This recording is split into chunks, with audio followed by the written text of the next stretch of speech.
Okay, and we are recording. We're on air. Fire. Hello.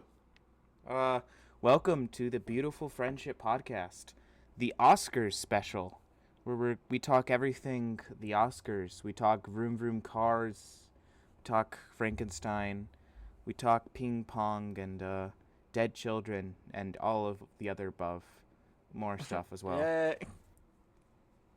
Um, did you guys know that this week's our 10th episode? I did not know that, but that's awesome. Whoa. Finally in double digits. Finally I in double cannot digits. believe it's been 10 weeks. Yeah, more or less. It feels like less actually, but It's kind of freaking me out, actually. Yeah, dude, I can't wait till we get to 1,000 episodes and then we're 90 and we're like, I don't want to do this anymore, but we do it anyway.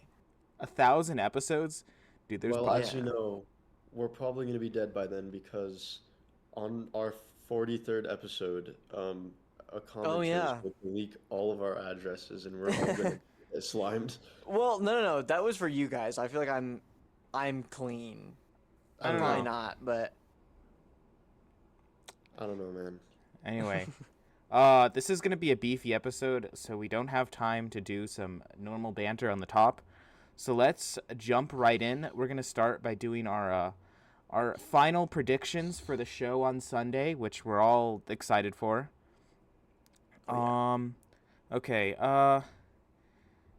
You know what?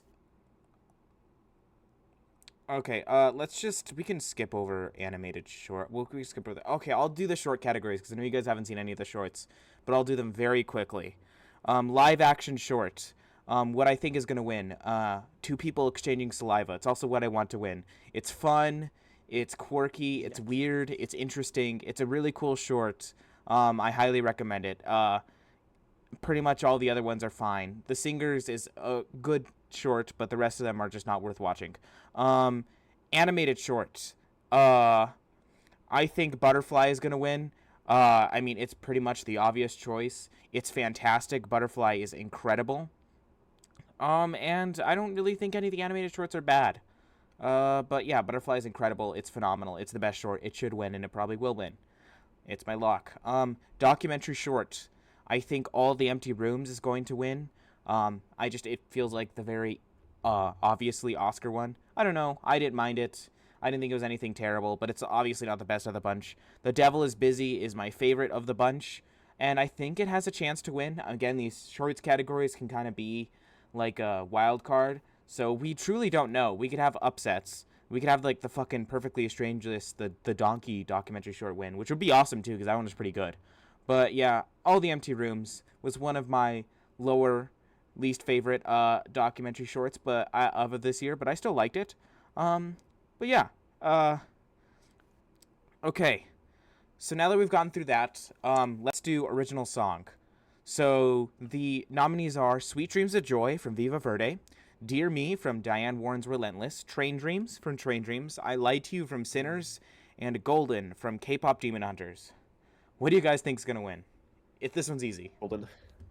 I would put money on this one. Easy mode. Golden! Yeah, Golden's going to win. They're actually going to... Flying like I'm gonna be. I am not a fan.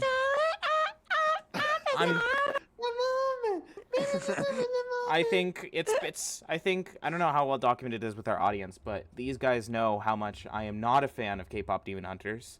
It's a fucking ass piece of shit movie.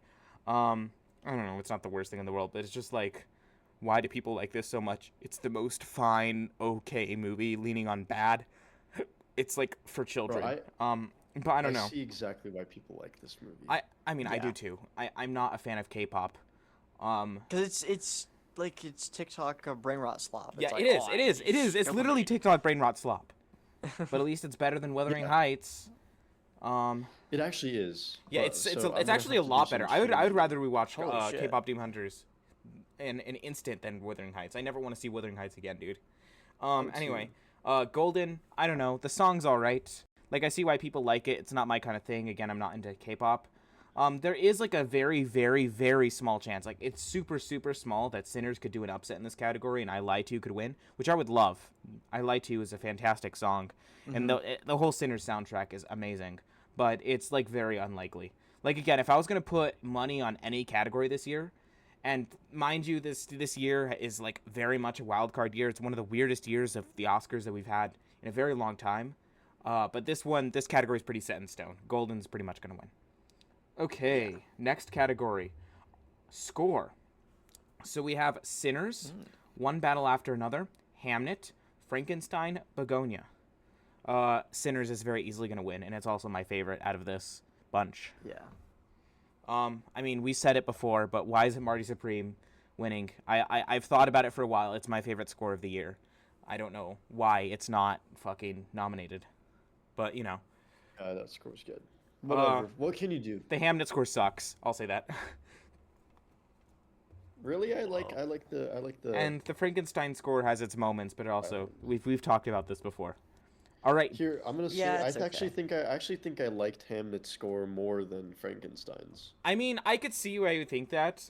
Frankenstein's a pretty up and down movie for me, but I saw it a second time and I'm like, I really fucking respect this thing. I'm sorry, I just do. And there's some very beautiful moments in that score. Hamnet, it's the most boring piano violin bullshit I've ever heard in my life. Also, fuck Hamnet. I don't know, man. I've been getting more mad at Hamnet. We'll talk about it later in the episode. Yeah, I'm excited. D1 Hamnet hater. I'm not even a hater. I have it like a 3 on Letterboxd. But I had it on a 3.5 when I first saw it. It just went down. I'm sorry, man. Okay, best sound. We have F1, Sinners, One Battle After Another, Seurat, and Frankenstein. Low key, I haven't seen Seurat, but I want it to win because it's the underdog, and the movie looks fucking cool as fuck. Looks sick. But F1's gonna win, dude.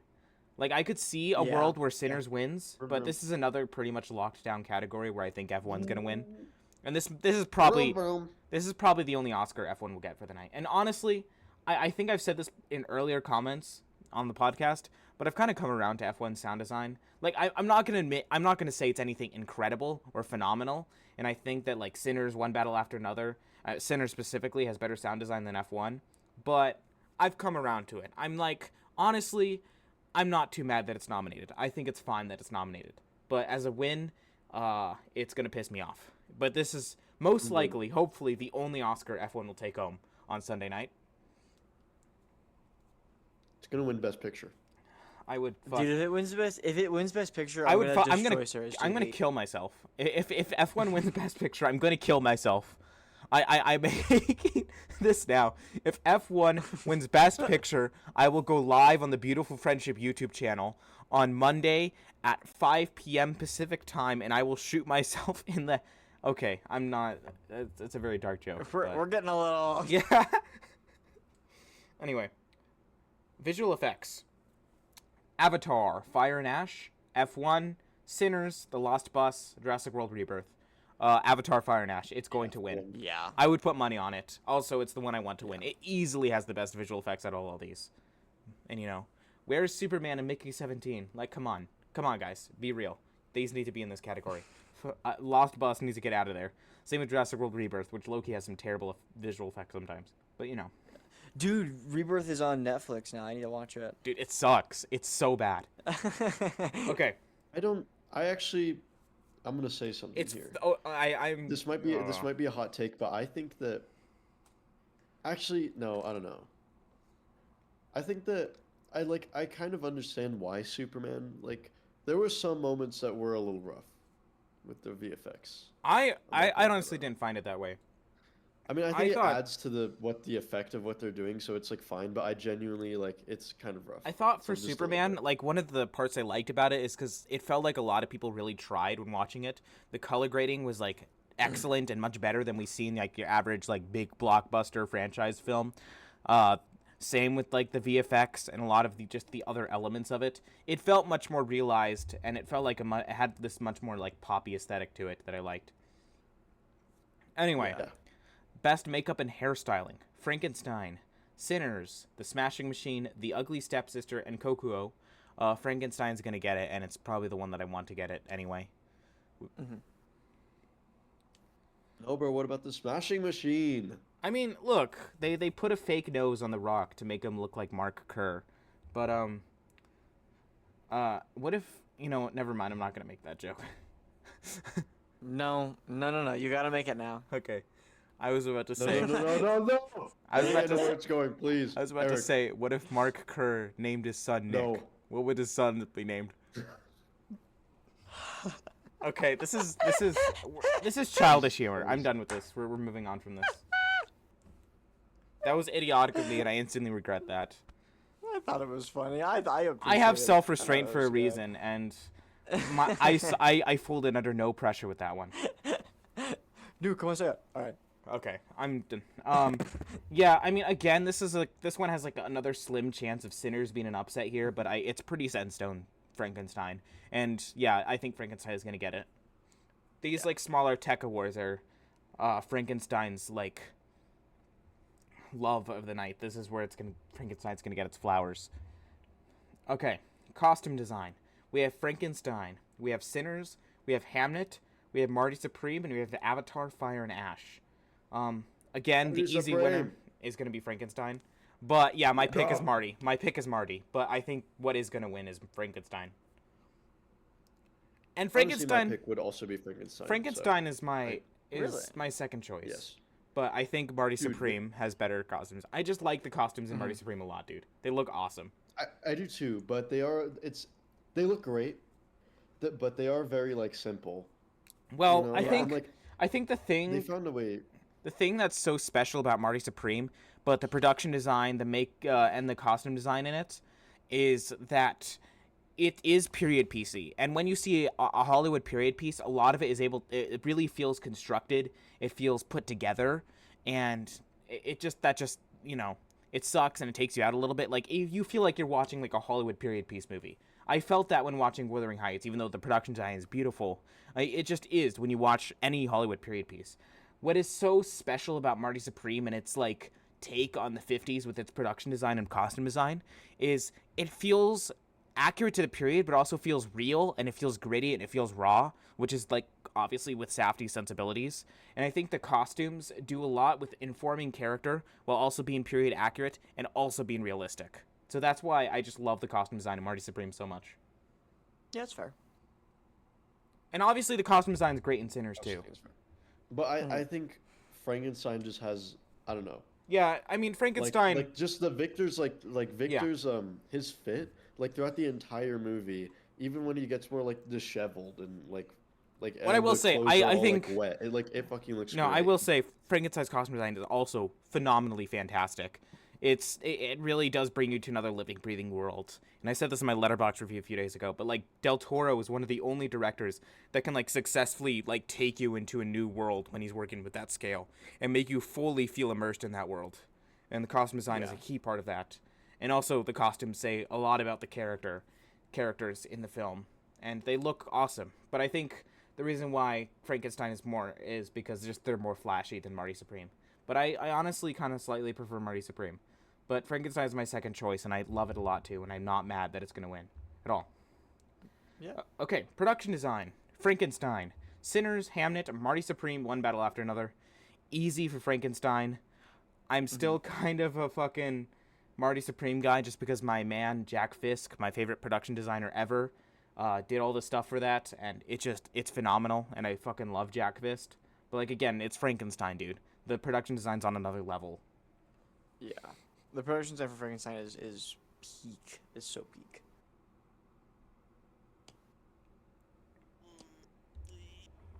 Okay. I was waiting for Luke to say something, but I'll move on, I guess. Oh yeah, I don't really have. I mean, let me see. Let's do Marty Supreme. I really like their production design. That was the only one this year where I was like exceptionally kind of like, whoa. Yeah. You know. Yeah. Yeah. All right, best editing. We have One Battle After Another, Sinners, F1, Marty Supreme, and Sentimental Value. One Battle After Another is easily going to win this, even though, again, I would pick Marty Supreme for this just because the editing is also, again, on another level. But the editing is also fantastic for One Battle. Yeah, One Battle is going to get this one. Yeah. I hope it goes to Marty Supreme, and I think that. I don't know. I think Marty Supreme's gonna get this one. You do? Like, yeah. Really? I think it should go to Marty Supreme too, but I really think One Battle's gonna win. I mean, the editing is on another level. Dude, 28 Years Later for best editing would be fantastic, but it's not Oh. nominated. Yeah. But Yeah, yeah, I just don't think that it's like, I don't know. one battle's gonna get it. Unless we see the big Maybe. Sinners sweep We'll of the see. century, which might happen. And we could get Sinners winning this, but I'm pretty like sure one battle's gonna get this one. Yeah. All right, animated feature: K-pop Demon Hunters, Zootopia 2, Arco, Little Amelie, or the Character of the Rain, and Elio. I've seen all of these except Zootopia 2, and K-pop Demon Hunters is gonna win, unfortunately. Little Amelie and Character of the or the Character of the Rain. I need to give its flowers for a second. It's fantastic. It's adorable. It's amazing. It really should win, but it's not going to.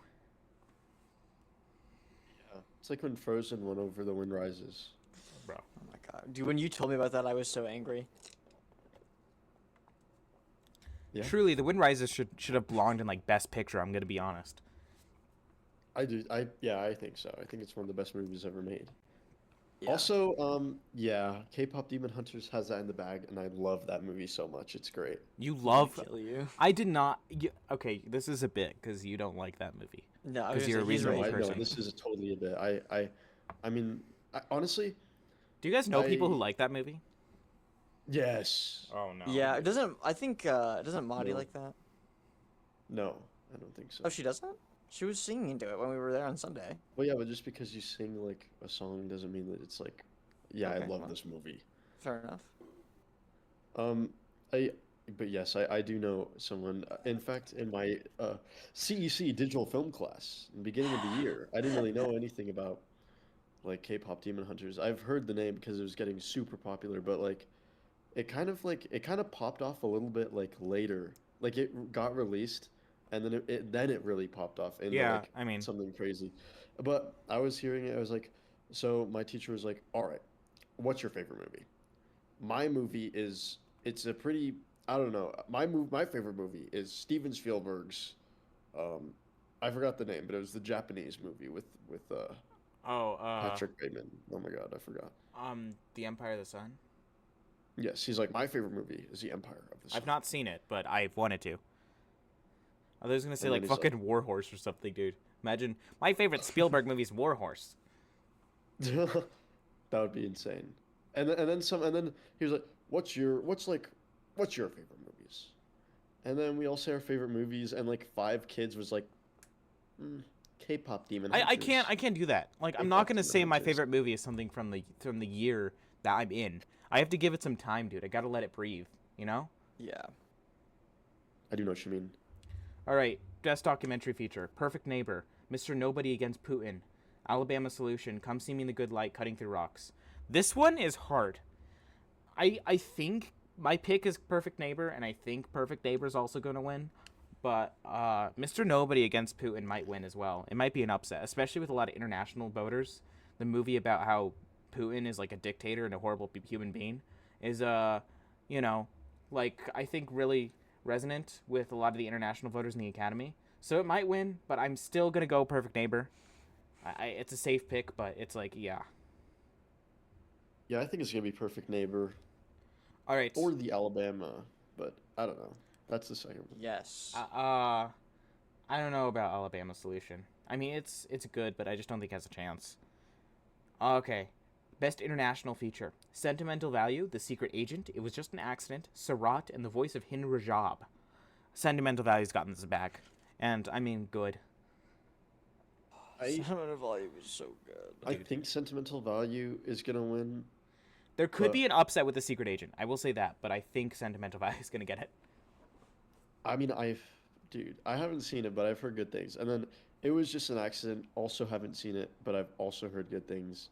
God, It But Was I Just an think- Accident is so good, dude. Same with Secret Agent, dude. Honestly, I don't know. I think I might I genuinely might want It Was Just an Accident. Maybe. I to do win. kind of want that. I mean, I And I'm wish kind of predicting Bahani- that it will. Bahani will get director. No, it won't, dude. Dude, I was reading today that they're gonna increase security on the Oscars because there's like Iranian like drone bomb threats on it right now because of Jafar Pahani. Oh yeah. Because It Was Just an Accident is like an anti-Iranian like a government film, and you know it's like fuck everyone, everything you're doing, and things between the U.S. and Iran are getting pretty hot right now. So Really? Yeah, and Jafar Pahani's gonna go back to Iran and he's gonna serve a year in prison for making a movie. That's fucking insane, dude. Yeah. But He just doesn't go back. I mean, he is going to go back because his family lives there and he loves his country because like it's part of his culture and his identity. And I have massive respect for him. He has the balls, dude. He should be winning Best Director, honestly. Like if we're being real, dude, he should be winning Best Director, but he's not even nominated. So. What I'm saying. That's what I'm saying. Yeah, but he's not going to win Best International Feature. It's easily sentimental value. The Academy is fucking in love with it. Did you see how many nominations it got? It's easily going to win. Yeah, that's true. Yeah. The sentimental value is pretty good. It's fantastic, Cinema dude. was great. It's phenomenal, dude. We'll talk about it. Casting. I love. Sinners. One Battle After Another. Marty Supreme, Hamnet, and The Secret Agent. Sinners is going to win. Best I casting. think Sinners is Easy. going to win, but I want Marty Supreme to win. I want Oh, Marty yeah. Supreme to win as well. I would love for Marty Supreme to win. But, They casted the homeless Radio Shack guy in the little yes. hut, and he's Dude, like, they had "Alright." they had Abel Ferreira in it. They had like fucking Penn Jillette in it. Like, dude, Marty Supreme's casting is on another level. But like, you know, And the they had Academy my doesn't know boy. ball like They had that. My boy Tyler. My boy Tyler, the creator. He got sugar on his Oh, I tongue. thought you- And then he Did said I to tell Marty, that Marty, on my don't tap the glass. Don't tap the glass, Marty. Don't tap the glass. By the way, fantastic album, dude. I fucking love that album. Anyway, Dude, thank you. I'm glad that you know ball. dude, I love Tyler the Creator. He's probably like him. I like Kendrick a lot too, but like he's the best like rapper working today. I'm pretty safely gonna say that, confidently say that. Dude, he's such a crazy, like I don't know. I He's like a remember the comedian first- too. Like he's yeah, doing he's more. hilarious. It's Yeah. like it's also performance art what he's doing. It's fantastic. It's amazing. Did you see his Like, what performance date at the one? Grammys? It's so Listen good. to- no. I remember listening to Chromacopia, and like I didn't get it, and then I listened to it a second time, and it was like everything clicked, and I got it, and I Dude, was like, oh my god, oh this is my amazing. god. Dude, everything Look like hip. everything this guy does is like fantastic. I love Tyler. Okay. Yeah, Sinners is gonna win Best Casting. My choice is Marty Supreme, but Sinners is gonna win it. Okay. Adapted screenplay. We have Train Dreams, Frankenstein, Begonia, Hamnet, and One Battle After Another, which is easily gonna win. One Battle After Another is gonna win this. Oh, The adapted screenplay has been winning every other award. It's gonna win, and this is gonna be PTA's first Oscar of Sunday, which is fantastic. It might be his first Oscar ever. I don't know. Really? I don't think so. wait, Though. this man has never gotten an Oscar. I'm gonna check. What are we doing here? He made like, He made Booger bro, I Nights. just saw Boogie Nights the other day. Oh my god. Yeah, he finished at my house. Yeah, he's never won an award. He has 14 nominations. 14. And he's never won one Oscar. So Boogie Nights. his Oscar for writing One Battle After Another will be his first Oscar ever, which is fantastic. He deserves it. That movie's like also wonderfully written. Also, it's the best screenplay of this bunch, like easily the best. Like some of these movies I like, Frankenstein has a pretty up and down screenplay with some pretty terrible moments. Victor, you are the monster. Fucking awful, disgusting moment. Train Dreams, it's a good screenplay, but I don't think that's what makes the film. Begonia, like a same thing. It's a good screenplay, but I don't think that's what makes the film. Hamnet, fuck that screenplay, dude. Dude, it's so boring and stupid. It's idiotic. It's okay. It's not the worst thing in the world, but it is stupid in a lot of ways. So No. It's not like him. Back up a little bit. I think Train Dreams is my personal pick. over One Battle for screenplay. Yes, bro. Bro. Yeah. No, it's same for Bro. me, dude. If like the Train Dream screenplay isn't what made the movie, then One Battle screenplay like for sure is not what made the movie. Oh my Like god. I'm sorry, bro, but like I'm not saying it's without, bad. like, It's a the good direction- screenplay, but it's not what made the film for me. Well, yeah, but that's so same thing with One Battle. That's not what made the film for Oh like man, me either. the screenplay is like probably my favorite part of One Battle, dude. What Yeah, are you it might be. talking about right now? What is going on right now? What? It's I like think- the I think my screenplay and the favorite part of that directing. movie is the direction, yeah. The directing and the think the screenplay are like screenplay, my like- top two. They're like tied for my favorite part of the movie. I enjoy the screenplay because I don't know. It's a It just feels kind of like fantastic, a template. fantastic, wonderful But have you screenplay. seen have you seen and obviously this doesn't really like matter, but like there's like comparisons between like what actually made it in the movie and then what was in the script. And what's in the movie is like so much fucking better than in the script. And like that's a good thing. Like I like Well, how yeah. directors like PTA like are very loose about like yeah, you can I mean, add yeah. certain I mean, stuff and when to you your character when you and some hire funny like shit. also when you hire like a cast who's like the best actors in the world, you're gonna get some improvisation and it's gonna be good. Yeah. Yeah, but also but that shows like that shows the great direction and the great pacing and the great like And the I great guess cast. vibe of the And the great movie cast. and the great casting. Like, Sean Penn's but on bro, some I don't like know, bro. other shit in that I don't movie. know, We'll bro. talk about it. I don't think if that like screenplay by itself, I I mean think it it's would still be great. I fantastic. really love it, and I think it's probably one of the better ones. But I don't know. I think Train Dreams Okay. is my personal favorite. Original screenplay. Sinners, Sentimental Value, Marty Supreme, It Was Just an Accident, and Blue Moon. I think Sinners is gonna win easily. My favorite screenplay of the year actually is the Blue Moon screenplay. So Yeah. Wait, what's sentimental value? it's original screenplay. Yeah. Okay. Yes. My favorite I screenplay think of the year that is Blue Moon. I think I heard great things about Blue Moon, I and think it probably will be my favorite when I get to it. I think my second favorite, like a close second favorite, is Sentimental Value. But Sinners easily has the win for this. It's gonna be a Sinners sweep, dude. I'm guaranteeing you this. That is interesting. I Dude, would say it's that so interesting because like Sinners lost all its momentum, and then it got like became the most nominated film in history, and it gained a little bit of momentum, but like it still wasn't cracking One Battle's like freight train momentum. And then fucking Michael B. Jordan won that actor award, and shit, Sinners like took the lead in pretty much everything, and Sinners was in like prime of its momentum right around when Oscar voting was happening. So yes, it is. I think it's gonna sweep. this is interesting because I actually do not think Sinners is going to win that much. I think they might win casting and they might win best I soundtrack, but I don't I think beg that to they'll differ. win We'll be talking about this best next week, screenwriting. and you will see how right I am. All right, let's see if this ages poorly. I'm very excited. And All right. Get thrilled. back. So Sinners won nothing, guys. All right, supporting actor. We have Sean Penn, Stellan Skarsgård. Well, Sean Penn for One Battle After Another. Stellan Skarsgård for Sentimental Value. Delroy Lindo for Sinners. Jacob Elordi for Frankenstein, and Benicio del Toro for One Battle After Another. I'm picking Sean Penn, and I think Sean Penn will win. Really, I think Skarsgård is going to win. No, Skarsgård's not gonna win. I don't know, man. He's completely lost his momentum for a win. It could happen, but Delroy Lindo is like the very close second place here. I'm not even I joking. think Sean Penn is amazing, but bro. Oh, I Sean don't- Penn is I don't know. fantastic. Is he I your don't think pick, so. or is Sean Penn's my pick, but Yeah. I think that Really. I mean, that I Stellan think Skarsgård's gonna get it. I think Sean Penn will win, but I want Benicio del Toro to win. I know he won't. But, But I just oh, dude, you think Del Toro's better than Sean Penn? Like Del I Toro's don't think he's better, fantastic. I just liked it. Del Toro's fantastic, but that's like a very heavy vibes role. Yeah. Like Sean Penn is like technically doing so much more. Mhm. And I just like dude, Benicio del dude, Toro. Almost dude, sexually. Sean Penn is like disgusting, dude. Like when like he's up close to the camera, like his performance is so good. I can almost like feel the spit coming out of his mouth, like on my face. Oh yeah.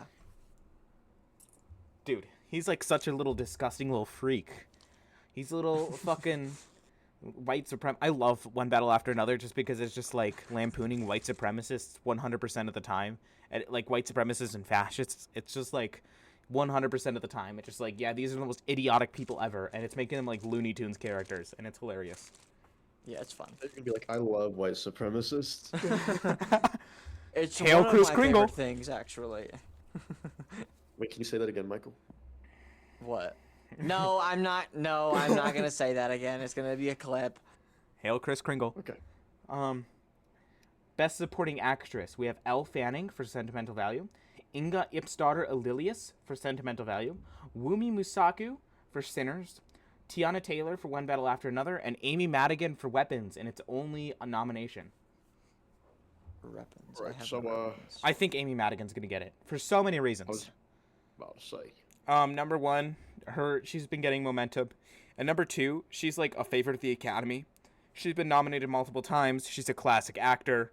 A lot of the Academy members are like the age to like look back at her and be like a big fan of her, and she hasn't gotten it. And I just think that it's gonna be more of a career Oscar rather than a specific performance Oscar. So I think Amy Madigan's gonna get it. My pick is Inga Ip's daughter Lilius. I think she was fantastic. I mean, Tiana Taylor is also like amazing and still has a chance at getting it. And same with Wumi Musaku, actually. This supporting actress category is really a wild card. I wouldn't be surprised if Wumi Musaku, Tiana Taylor, or Amy Madigan won it. But I think I'm going for Amy Madigan. Like, that's my pick, who I think is going to win. In a perfect world, Inga Ip's daughter Lilius would win. She was fantastic. I think she blows... I'm not going to say that, but she's fantastic. She's so phenomenal in Sentimental Value.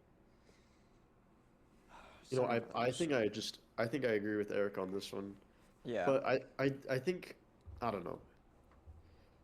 Will they do the weapons run as they get their Oscar? She did do it either the actor awards or the BAFTAs. Amy Madigan won at one of those. I think she actually won at both of those. But she at one of the actual award shows, she did do the weapons run while running up to the stage to accept it. I love weapons. I love weapons. I do too. fun. Weapons was so good, bro. Oh my god. I love the third person that we've added, because it's me and Luke having like an intelligent conversation about film, and then Michael's going like, I love that movie. It's actually really good. Oh my god, dude. Yeah, that well, movie's I'm like so in the middle good. ground. You guys are like the like yes, this and this and this, and then I'm like, yeah, it's really good. I like. You know, I'm We got no, Michael, you're a fucking idiot. Shut your bitch ass up. You're a fucking idiot, Michael. Cinephile? You're not a real film- cinephile. Yeah, you guys are And the pedophiles. Are and you- then are you- I just like movies. Hold on, wait, hold on. I think you said cinephile wrong. No. Yeah, Michael, he's not a fan of Federico Fellini. He's not a fan of Breathless, directed by Jean-Luc Godard. Not a real cinephile. Yeah, I don't know who that is. I don't know what that is. You don't know who Jean-Luc Godard is?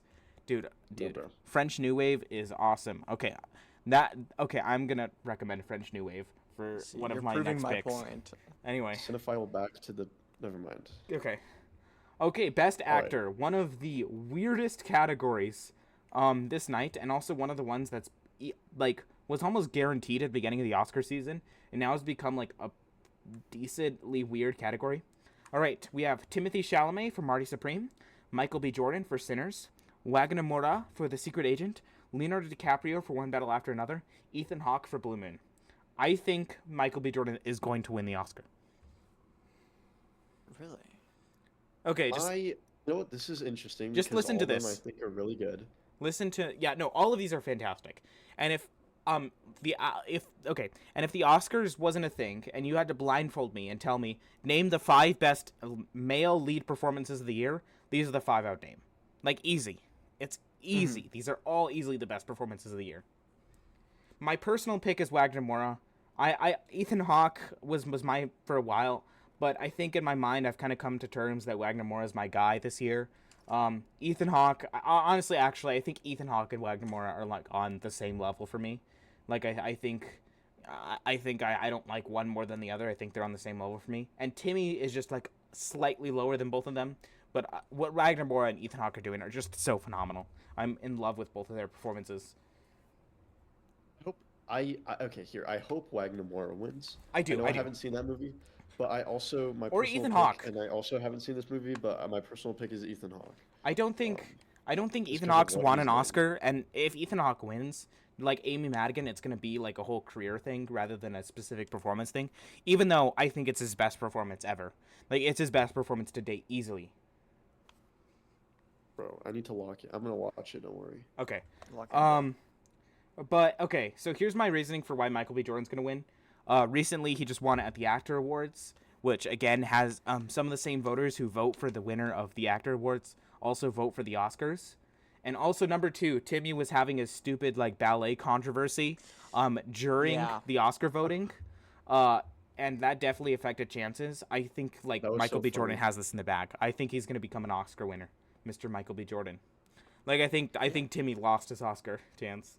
Eric, I don't know. I'm getting a feeling, and you might laugh at me, because I know you're really, really good at Oscar predictions. So I've heard from previous years. I But am, I don't dude. know. Dude, I you should have think seen you're me giving last year. Sinners a little bit Okay, too wait, much. I'm just saying, you should have seen me last year. I was watching the Oscars with my parents. I was fucking like an animal. I was like, I think this is gonna win. This is my pick. And what I said I think was gonna win just won in front of me. And I'm like, shit, I'm a Okay. fucking animal, dude. You got like 2 wrong. I got like 4 wrong, but you know. Dude, that's still like insane. Yeah, Yeah. that's still really good. Anyway, we'll see. I'll come back to you how I do this year, because this year is like much more weird than last year. Last year some of them were like basically guaranteed, but you know. Yeah. Okay, what were you gonna say? Keep going on with what you were gonna say. So good. What was I gonna say about what? What were you gonna say? You were saying something about me, and how I'm good. No, that's it. That's That's what it. I, That's it. Sinners. Yeah, I don't know if Sinners is a. I don't know. Sinners Maybe is a Michael B. Jordan, freight yeah, but train, good dude. point. Sinners is a freight train. It is going to sweep, dude. I mean, I I don't hope know. it does. I really don't I think also hope it does. will. Um, Like, I don't But you know. have to No. take this into account, Eric. Actually, never mind. I can't. Never mind. They're black. I don't think that matters, dude. The Academy is like increasingly like accepting more weird shit, so that's awesome. Did you just say black people were weird? That's not what I'm saying at all. I'm saying the Academy is stupid, not black people. There's nothing wrong with being black. It's okay. I agree with that statement 100% fully.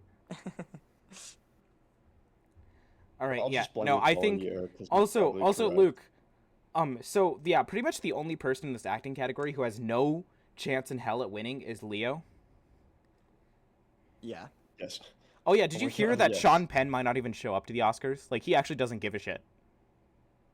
Good, bro. He has the highest chance at winning, and he might not even give a speech. That's kind of fire, though. That's kind of metal. Yeah, He'll be Leonardo. he'll be Okay, like Eminem. He's okay, like, I was Luke. You guys watching are about to cartoons tell me with if my this is a dad. hot take. I think that Leo's performance in One Battle After Another is his best performance to date. It is my favorite Leonardo DiCaprio performance, and I think it's the best one he's ever done. I feel like What's that's fair. wrong with you? But What? I think all of these men are better. I think Ethan Hawke, Wagner Moura, Michael B. Jordan, and Timothée Chalamet are all better than Leo in One Battle After Another. Dude, fuck no. Look, he does great and he's amazing, but like I don't know, man. I don't really jive with like. I mean, obviously it's supposed to kind of be like just like fuck. I don't know. I genuinely think that his best performance. Okay, I don't know. I could name like literally all of his perform. I think him as Mr. Candy was way better. Oh, I mean, think he's him fantastic as Mr. Candy. I think I like think he's him also as- like I think him phenomenal as as like Rick Dalton. Rick. Yeah, I was about to Bro, name that. I was about to say Are you Rick Dalton. fucking and like even in the movie that he got the Oscar for, I know that it's a weird movie, The but Revenant. like fuck, I've not he seen The fucking, Revenant like, yet. Bro, it is like torture porn. Like he just is in so much like pain, like that character. And fuck, dude, he does a really good job. It's He like also like he also looks like I don't know, he just- honestly, he looks like I insane honestly in that like. I movie, also so- think like The Wolf of Wall Street is up there with one of his better performances. Same with Killers of the Flower Moon. I'm gonna be honest. Yeah. Well, I I don't think know, like I I was think like watching- yeah, I think the only performances that get close to touching him in One Battle After Another for me is his performance in Killers of the Flower Moon, Wolf of Wall Street, Once Upon a Time in Hollywood, and Django Unchained. Like those are the only like 4 that really come close to touching it for me. And I'm saying Leo's a phenomenal actor who pretty much only gives great performances. So Yeah, but I don't know. I don't think that One Battle is like I really do, Even dude. close to I being his really best do. performance. I mean, and there might be recency bias, and it probably is. But like, I have think full it is. confidence in saying that right now. I really do think it's his best performance. I mean, I think he's great, but I just yeah, no. All right. What do you think, Michael? Or are you playing Satisfactory? What about Titanic? I haven't seen it. I'm gonna be I also honest. haven't seen it, I but, think mean, it looks Titanic good. is like an okay movie. I'm gonna be really honest with that. It's technically But super impressive, but it's like all right. iconic. I have it a 3.5 on Letterboxd. So I've been wanting to watch it. I did watch it. I watched it when I was like 3. But I highly don't recommend you count. watch Titanic. I mean, it's good. Yeah. Like, I'm not gonna say it's bad Yeah, in what- any way, but like, I am gonna say it's okay. And like, out of like Leonardo DiCaprio starring movies, there's like many I'd rather watch. Yeah, that's fair. All right, let's keep going. All right, on this freight train. Best Actress: Jessie Buckley for Hamnet, Rose Byrne for If I Had Legs I'd Kick You, Emma Stone for Begonia, Renee Rensby for Sentimental Value, and Kate Hudson for Song Sung Blue. My personal pick is Rose Byrne in If I Had Legs I'd Kick You, and my pick to win, who I think is going to win, is easily Jessie Buckley in Hamnet. Yeah, no, Jessie Buckley has got that in the bag. Yeah, My she easily. personal- Okay. My personal pick would also. My very, very close I don't second is know. Renee Rensby in Sentimental Value for me. I think Renee Rensby. I'm not even gonna lie. Oh my god, you she's know, so yeah, good. Renee Rensby.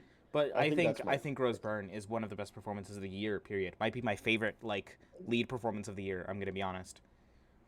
I haven't seen it, so I can't fucking say. But Okay, you know what? I'm gonna give 2 hot takes about Jessie Buckley's nomination in Hamnet.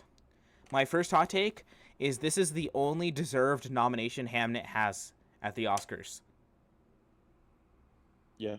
I mean, maybe production design and like costume design, but like, No. like I think honestly, like out of all of that, I think like the only deserved nomination is her and in Hamnet, which is fine with me. I agree. I like if Yeah, and no, I like anything. That's not really. Like I'm not the biggest Hamnet fan. I will objectively say her performance is fantastic. Like that is like the highlight of that movie is her performance. It is. And number 2, my second hot take about this is not the best Jessie Buckley performance and not the one that she should have won for. Her best performance is her performance in Charlie Kaufman's I'm Thinking of Ending Things, which is a Netflix original was nominated for 0 Oscars and is fantastic. It's an incredible movie. Yeah. And she gives a Preach, phenomenal brother. performance, I've and never it's seen it. Jessie Buckley's best performance. Check it out. Also, I saw The Bride today. Jessie Buckley gives one heck of a weird performance in that. Anyway. Wait, did she play the bride? Yeah, she does play the bride. Yeah. Dude, that movie fucking sucks. Oh my god. I mean, maybe we should talk about it on the pod. Honestly, It's like Trying to Be Sinners. what? The Bride? No, it's. I don't even know how to describe. Is it? It's is it like like- Wuthering Heights. Kind of, but I don't. Oof. I might like You know, Wuthering watching Heights the more. Trailers from Okay. Okay, but low-key, Here's what I'll watching say. the trailers from Wuthering Heights and The Bride, it seems like those 2 movies should exist in like another movie. Do Okay. you know what I'm saying? Yes, That's some okay, shit that yes. characters just watch. and Dude, be that's wow. like those should be like trailers that play like on top of Tropic Thunder. I'm gonna be honest. Yes, bro. I love Tropic Thunder. Dude, Tropic Thunder is. Okay. This might be hot take. 10 out of 10 movie. Tropic Thunder.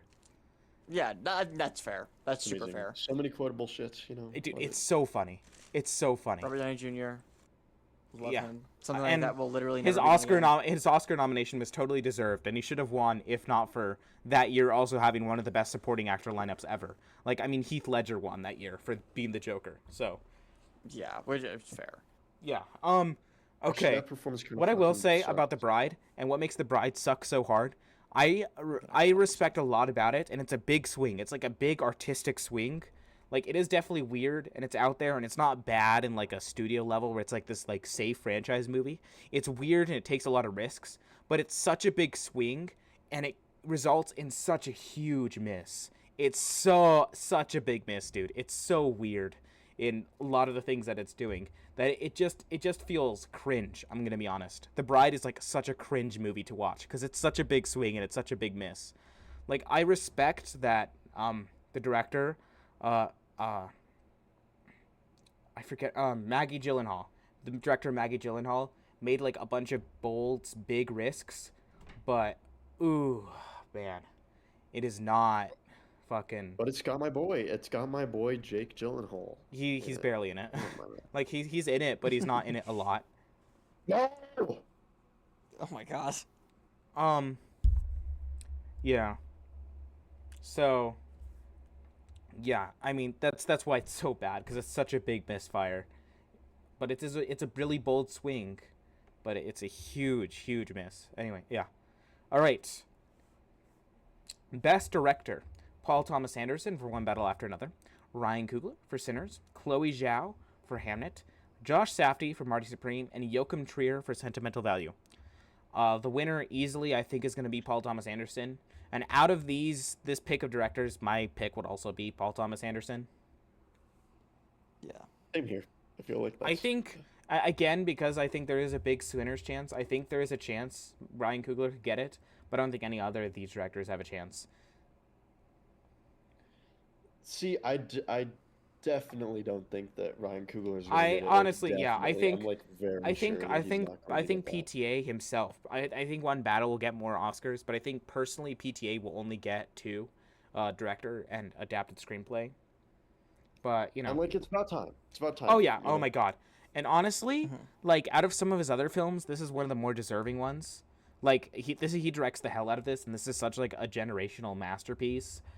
I do think that it's like he's so deserving for this, and he's like, Dude, what about this Licorice Pizza? Licorice Pizza's great. I love Licorice Pizza. What the fuck is but- wrong with you? Oh my god, I was watching that movie and it's fucking shit. Holy fuck. are you joking? No, I'm not joking, bro. You don't like Licorice How Pizza? the fu- No, bro, it's like 5 steps above Dinner in America for me, like genuinely. Oh my god. That's Licorice kinda Pizza is such a crazy. I've never vibe, seen bro. it. It's such a vibe, though. Yeah, it's such a vibe. I love it. I love grown women grooming Okay. children. It's my favorite That's fucking really movie. okay. And Like, I'm sexual sorry. waterbeds, I love I'm it. I sorry. love That is it a so weird much. part. That is genuinely weird. But like, all the actors are of age, and if you ignore that part, it's a Dude, vibe, that's dude. the whole fucking movie. No, What are it's you not! talking about? It's Literally, what are not! you talking about? It literally opens being like, yeah, so how old are you? Yeah, 25. Yeah, I'm 15, 10 years isn't that bad. And then they keep saying that they're the whole fucking movie. I'm not done with it yet, though, so, take everything I'm saying with a grain of salt. Did you see the Bradley Cooper Fuck, scene? dude. No, I like I said, I'm like halfway. Like, I really haven't gotten far. The Bradley Cooper scene is And- like halfway. I don't know. Actually, you know what? I'm kind of amping it up a bit. I actually don't hate it as much as Bro, I'm saying it right now. you know what? I I'm think a just lot saying. of stuff is good. Okay, but if I'm gonna make a point about Paul Thomas Anderson's directing in Licorice Pizza, it's great. It's great directing. No, it is. But like, It is I would really not good. choose him to win Best Director for that movie. Like, it's Me neither, good, bro. but it's very like competent. But like, he's not doing anything like to expand upon the genre. He is doing that with One Battle After Another, and it is such a generational masterpiece. And he's making a lot of bold choices in it. And yeah, I mean, all the same could be said for Ryan Coogler in Sinners. It is a like pretty fucking awesome. It's a classic, and Coogler's making a lot of bold choices. And I would not be pissed if Coogler won.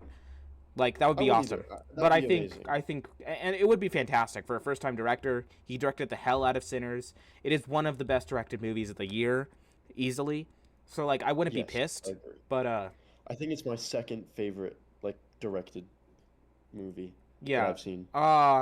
it's like my third, like my fourth, because like I would put Jafar Pahani and Park Chan-wook over it. Dude, I would love.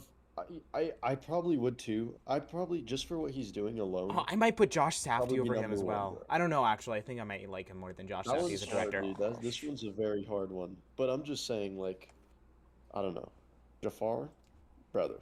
Bro, He's like, Jafar should that's a easily very win committed it. man. Dude, he like I know. I think don't he know how should. we smuggled this movie in this time, but he had to have like secretly smuggled it out of his country and into America. So, he did it somehow, Who knows which is how? awesome. But yeah, out of these choices, PTA is easily the best pick, and I think he's gonna win, which is good. It's awesome. It's about damn time this guy gets an Oscar. All right, I will say, after watching Licorice Pizza, One Battle kind of feels like an I'm sorry to everybody. Like an I'm sorry, here's an actually good movie. It's an actually good movie. bro. We should have an argument about. Okay, we need to also have an argument about The Master, but not this episode. We'll do it next episode. Oh yeah. Oh yeah. Best Picture. Okay, here's the big one, guys. We have One Battle After Another. We have Sinners. We have Hamnet. We have Marty Supreme. We have Sentimental Value. We have Frankenstein. We have Begonia. We have Train Dreams. We have The Secret Agent, and we have F1. I think it should It's- be F1. And I want it to be F1. Die. What I think is gonna win, I don't know. This is very close, and it's getting very close. It's between Sinners and One Battle After Another at this point. Did you know that there was a point earlier in the season where it was looking like Hamnet would win Best Picture? Yes, I did. That would have been and crazy. honestly- I would have What? fucking Why hated would my Hamlet life. win? I would have fucking hated my life if that would have won. But it's definitely not going to. Just Oh, it's because of, definitely not like- going to, and I'm so glad it won't. But Yeah. it's between One Battle After Another and Sinners, and it's a very close race right now. Honestly, I think Sinners is going to win. My pick would definitely be One Battle After Another, but I do think Sinners is going to win. I think my pick, like what I personally want to win, would be Sinners, but I think Really? One Battle's gonna- You'd want Sinners to win Yeah. over One Battle? Well, it would just be so fucking like I don't know. I think that's the kind of movie that. I mean, fair okay, enough. look, This, like- I don't know. Both I fucking love One Battle. One Battle is my number one of the year. Like, Sinners is a close second behind it. Like very close. Really? Yeah. Yes, I just changed. Sinners isn't my like, top ranking. 10, but it's like 8 or 7 of the year for me. No, bro.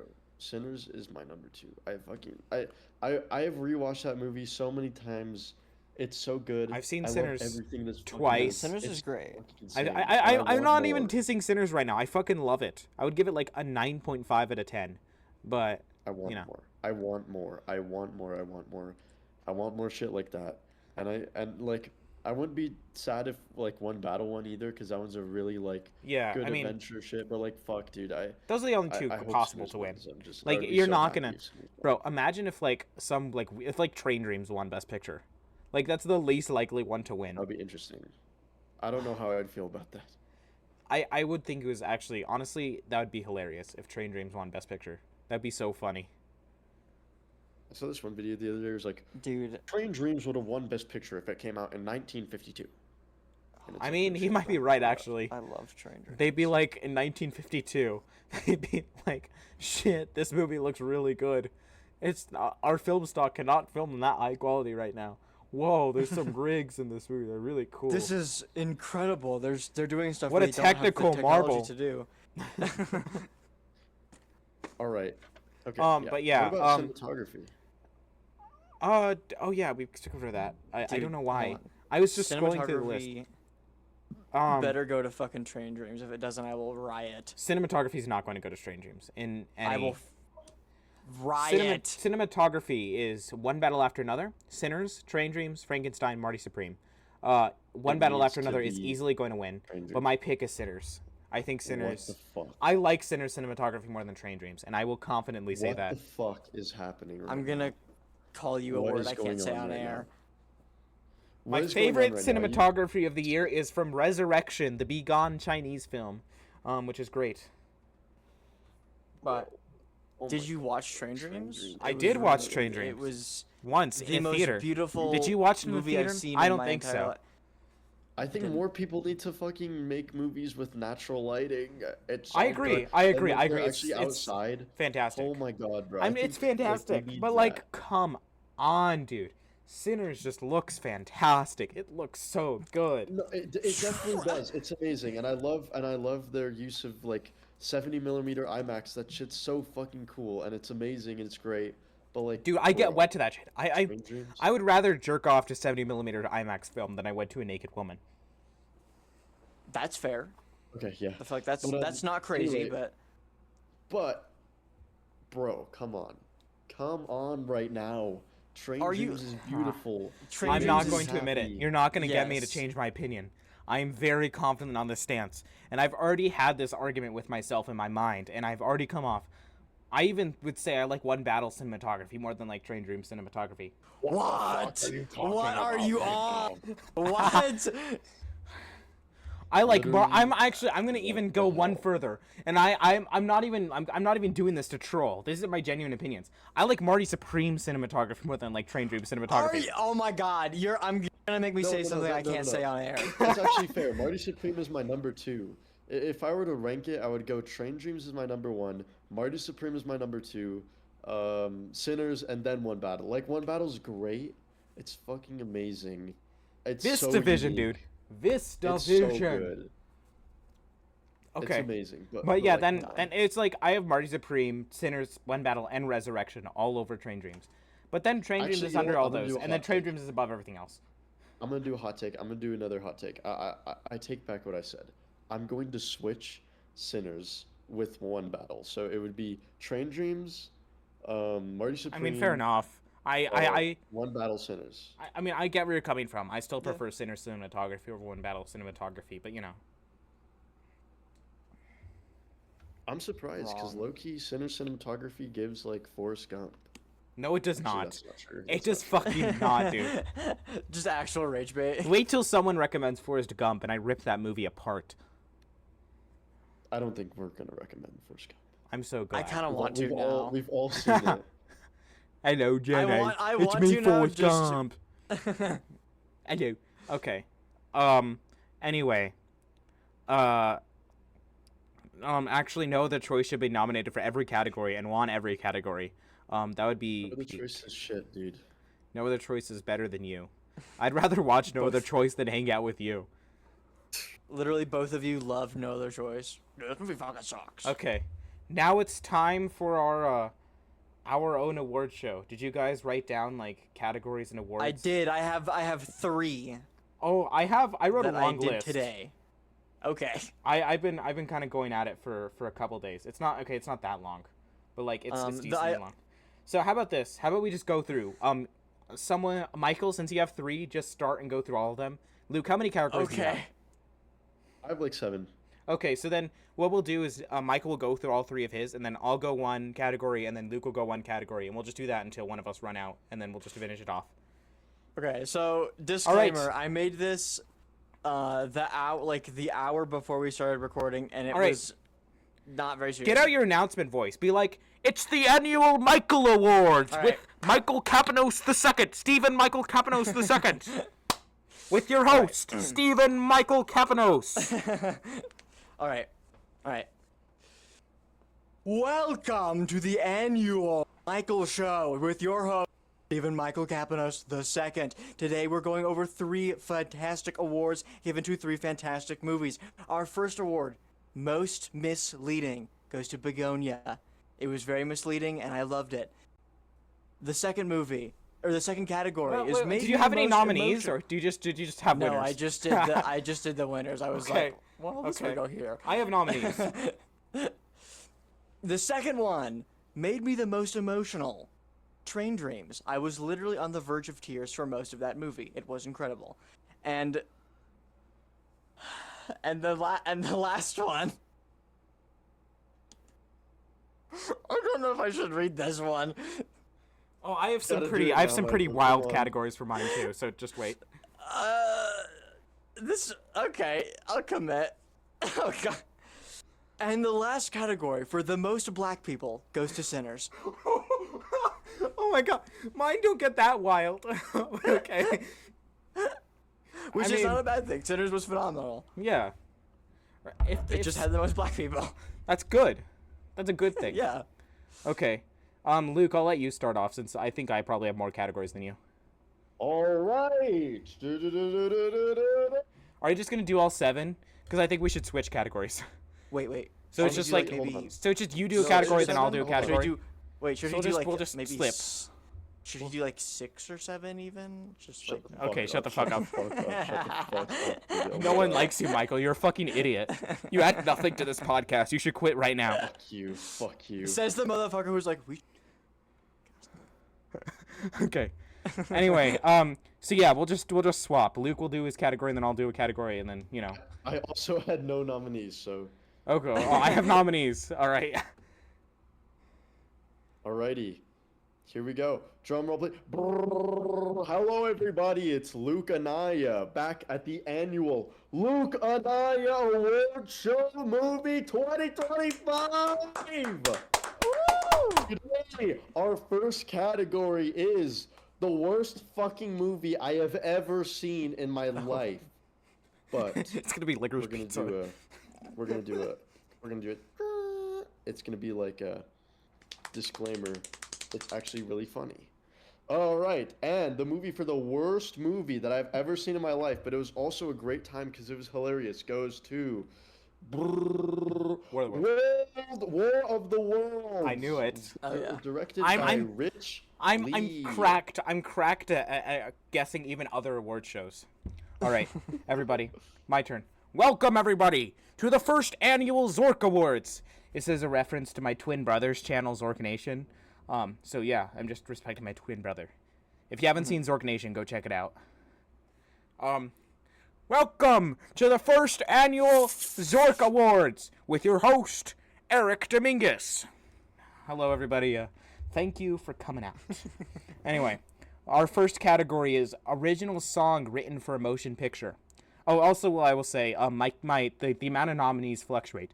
Some categories have like 10 nominees and some have like 2. So, you know. All right, so here's the nominees for best original song written for a motion picture. I Lie to You from Sinners, Last Time I See the Sun from Sinners, My Sweet Beth from The Naked Gun, Promised Land from 28 Years Later, Train Dreams from Train Dreams, As Alive as You Need Me to Be from Tron Ares, and Trunks from Highest to Lowest.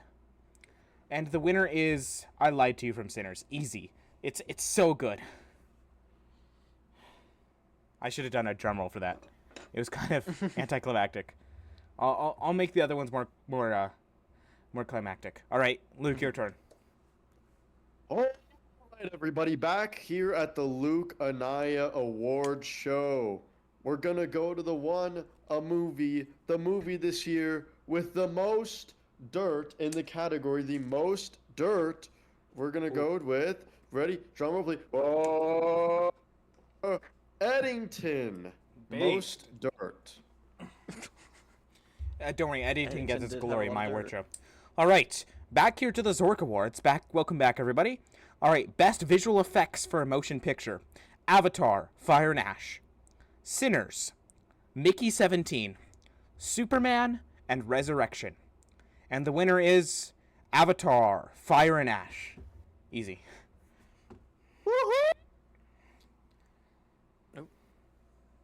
All right. And now we're going to go back to me. The category is most hold on, give me a second. All right, the most obnoxious fucking people ever in a movie theater that I had the pleasure of watching this movie with at Flicks Brewhouse. That is a category. All right, so Oh, shit, that's a here good is category. the I should movie add for that. the most obnoxious crowd that I had to deal with at Flicks Brewhouse. And the winner for this one goes to, drum roll please, Oh, you're peeking your mic. Thunderbolts. What were they doing during Thunderbolts? I want to know. Oh my god, bro. It was awful. There's like people behind us, and they were fucking like, bro, low key this guy got really fucking angry at the movie. Cause do you know oh, this is spoilers for Thunderbolts, by the way, but there's a part where it's like they all like die, or like they fucking fade away, they get Thanos snapped again or something. And it's like, I don't know, I guess he wanted them all to die, but like it was when it was like the ending, and it was like, hey, it's okay, don't kill yourself, everybody has their bad days. It's like, We're a when Marvel that movie. ending We decided happened- we have themes now. No, but when that happened, the guy behind me was like, oh, come on, are you fucking kidding? What the fuck? Ass movie. So, yeah. All right. Thanos ball. All right, here's mine. The best we're all fucked political movie. This is the movie where like the thesis is that like modern day politics are screwed and the world is gonna end and we're all gonna fucking die. And the nominees are No Other Choice, One I Battle know After what Another, it's gonna be. Eddington, Begonia, It Was Just an Accident, and Mickey 17. And you're not gonna guess the winner of this one. The winner is Eddington. That's fair. It's like, I mean, all of those have like the same like we're all fucked themes, but I think that Eddington just like expresses that the most and the best way. I don't know. I think the most obvious one is Begonia. Yeah, I mean, But, Begonia has the most like cynical ending, but I think Eddington is just more chilling, and it just gets more chilling day by day. So I just think it's easily wins. Yeah. Because Eddington's like more realistic also, so. Bro, the poster for Eddington is fucking amazing. I love Oh it my so god, the much. bulls jump! Ah, the buffalo. I mean, not the bulls. Yeah. Ah, it's so good. Okay, It's your great. turn, Luke. All right. Okay. All right. We're gonna go for the gayest movie of 25. Let's go. Drum roll, please. Ah, Wicked for Good. Oh, I mean, that makes sense. Yeah. All right. My turn. Best sound editing and design for an original motion picture. The nominees are Sinners, One Battle After Another, Marty Supreme, If I Had Legs I'd Kick You, and Warfare. And the winner is Warfare. Woohoo! Let's go. Your turn. Alrighty, back to the Luke Anaya Award Show, and today we're gonna do the most rootin' tootin' movie, the best movie I saw in Texas. Alrighty, here we go. Drum roll, please. Let's go to the drum roll. Best movie I saw in Texas. Woo! Mickey 17. Oh. All right. I probably should have said the nominees for that one. You have I thought you said you didn't have nominees. I don't, but like for that one, I only saw like 2 movies in Texas, so. What was the other one? Or whatever it's on. I saw I saw Fantastic Four in Texas. That was Ah. that good? It was fine. It's completely fine. It's I like the actually most think that it's fine, serviceable movie what ever. the fuck. I have it under Stranger Things finale. Ooh. I Oh, might change that, but that's insane. in fact, you know, yeah, I'm gonna change that right now. Okay. My don't know why it's category: like that. best makeup and hairstyling for an original motion picture. My nominees are Sinners, Frankenstein, The Smashing Machine, Resurrection, Weapons, and 28 Years Later. And the winner is Frankenstein. Yeah. Yay. Luke, your turn. Alrighty. Back to me. We're going with the best movie that I saw, or okay, the category is movie that I saw with a ton of, like a crowd of people on my birthday that was really good, that we all totally did not skip school to see and didn't like scam the movie theater and getting like 5 people in for free. And that award goes to a Minecraft movie. Oh, fuck. Okay, actually, Minecraft movie is nominated in one of my categories. So, I'm so Oh, excited. but does it win? I it assume does not, but it is a worthy winner of that category. I'll say that. All right. We have best costume design for an original motion picture. I have Frankenstein, Sinners, Marty Supreme, 28 Years Later, and The Phoenician Scheme. And my winner is 28 Years Later. Woo! Freaky Stein. Alrighty. Alright, so now we have the award show for the most, like, oh my god, which one's this one? Alright, we're gonna have the award show where Lorenzo said this is the weirdest movie he's ever seen in his life. That's right, Lorenzo Carbajal. Category for Lorenzo's weirdest movie he's ever seen in his entire life that we saw in 3rd period Mr. E's film criticism class. We're gonna go, alright, drum roll please. For Lorenzo's weirdest movie he's ever seen in his entire life for the 3rd period, it's Begonia. That's the weirdest movie you've seen? There's weirder movies, dude. He's not really like a Yeah. movie watcher like we are though. In his Show him defense. Show him Gummo. I wonder He's what not a He would fucking hate Gumbo. He's Anyway. not a cinephile, I guess. All right. Best production design for an original motion picture. I have Frankenstein, Sinners, Marty Supreme, Resurrection, One Battle After Another, 28 Years Later, and The Phoenician Scheme. And the winner is Marty Supreme. Alrighty. Alright, now we are going to go to we're gonna do some directors here instead of movies. I'm going past that. Alright. Ooh. This is the director. Oh god, okay, this one's alright, whatever. Alright. The director most likely to touch kids. Alrighty. Here we go. Let's go. We're gonna go with Yorgos Lanthimos. That's Oh, crazy. it is. No, he's not that kind of freak, dude. He's not that kind of freak. Okay, there isn't a lot of movies here that Chloe Zhao for Hamnet. Fuck her. Fuck Hamnet. I hate that movie. What? Actually, do it She for low-key F1, made- dude. Bro, but she made Nomadland. Are you serious? I Oh wait, bro. I didn't rank F1 in my fucking. Dude, Okay. lock in. okay. What am I doing? So this next one is gonna be a pretty fun. Oh, what the fuck happened to my document?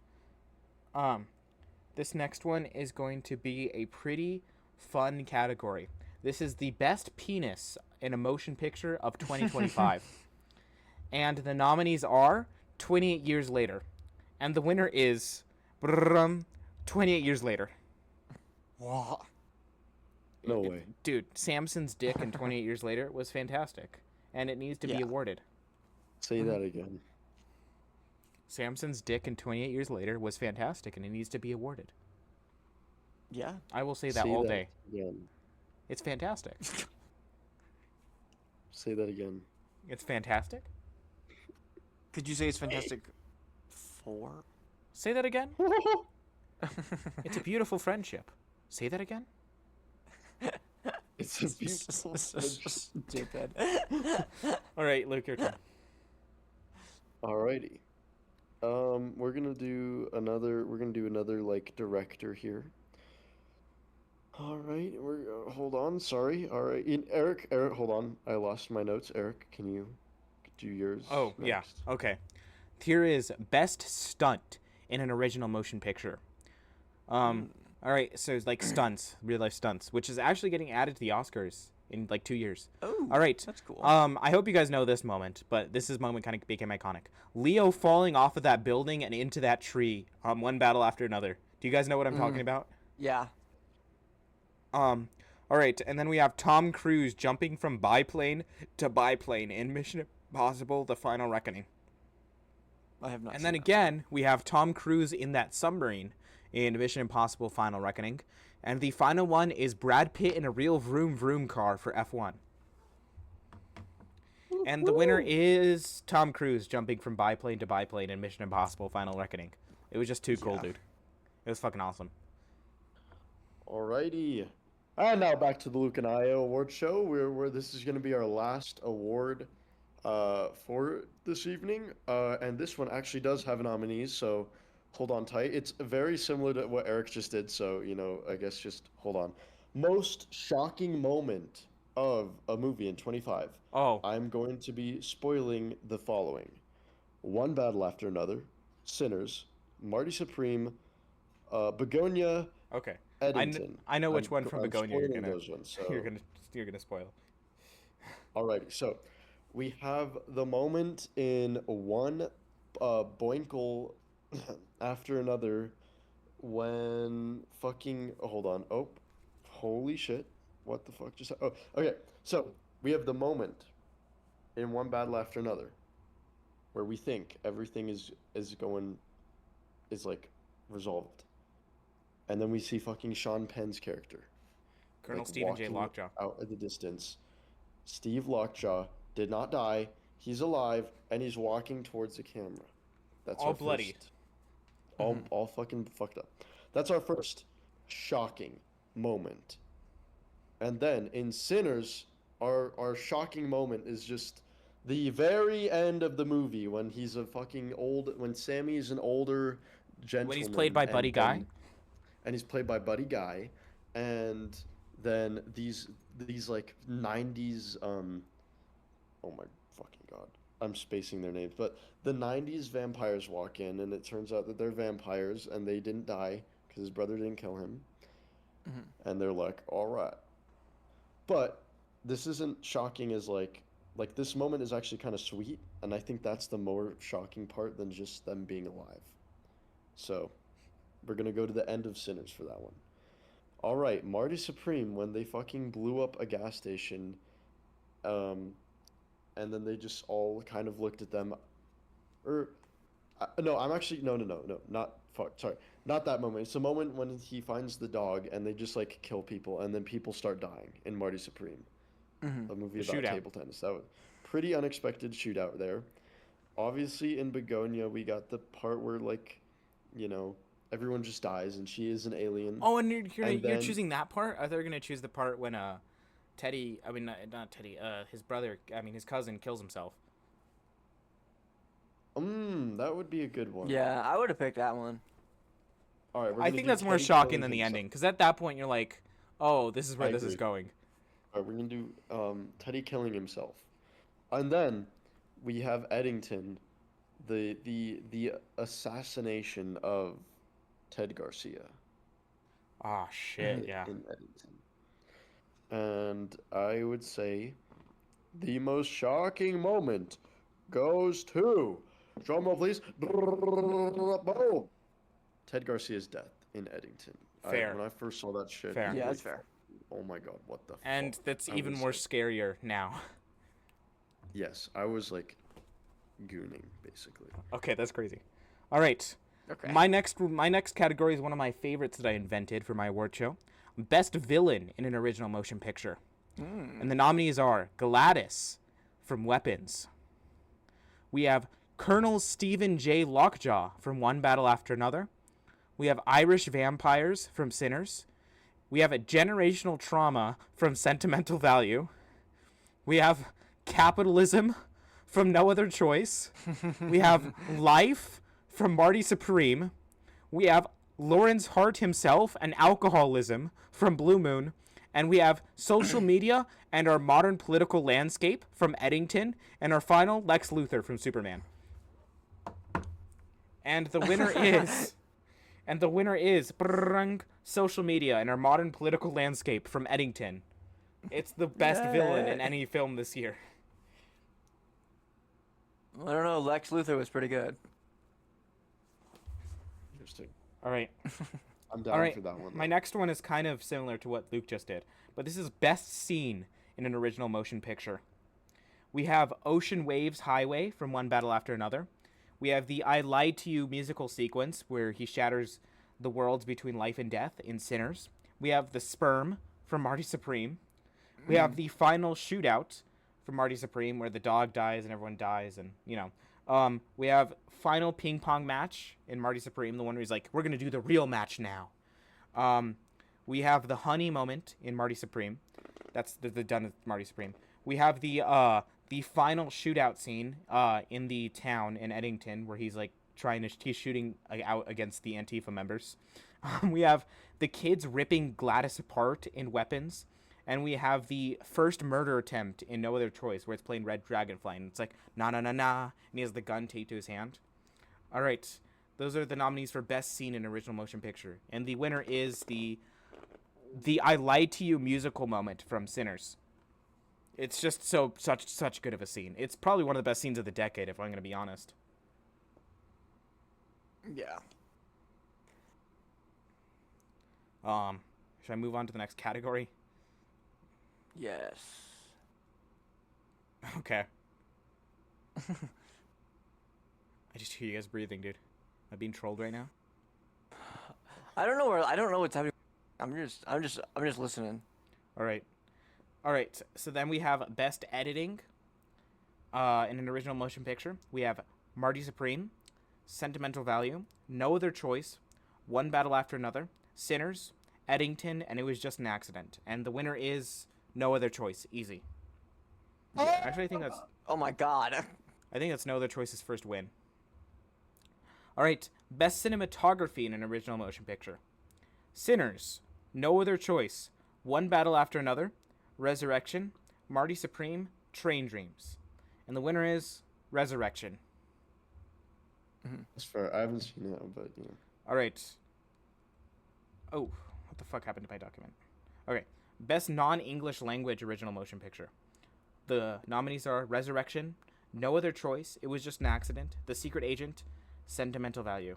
And the winner is It Was Just an Accident. Woohoo! All right. Best ensemble cast for a motion picture. The nominees are Marty Supreme, The Secret Agent, Sinners, Knives Out, Wake Up Dead Man, and Eddington. And the winner is Marty Supreme. Yeah. All right, this is another good one. This is best movie about parenting.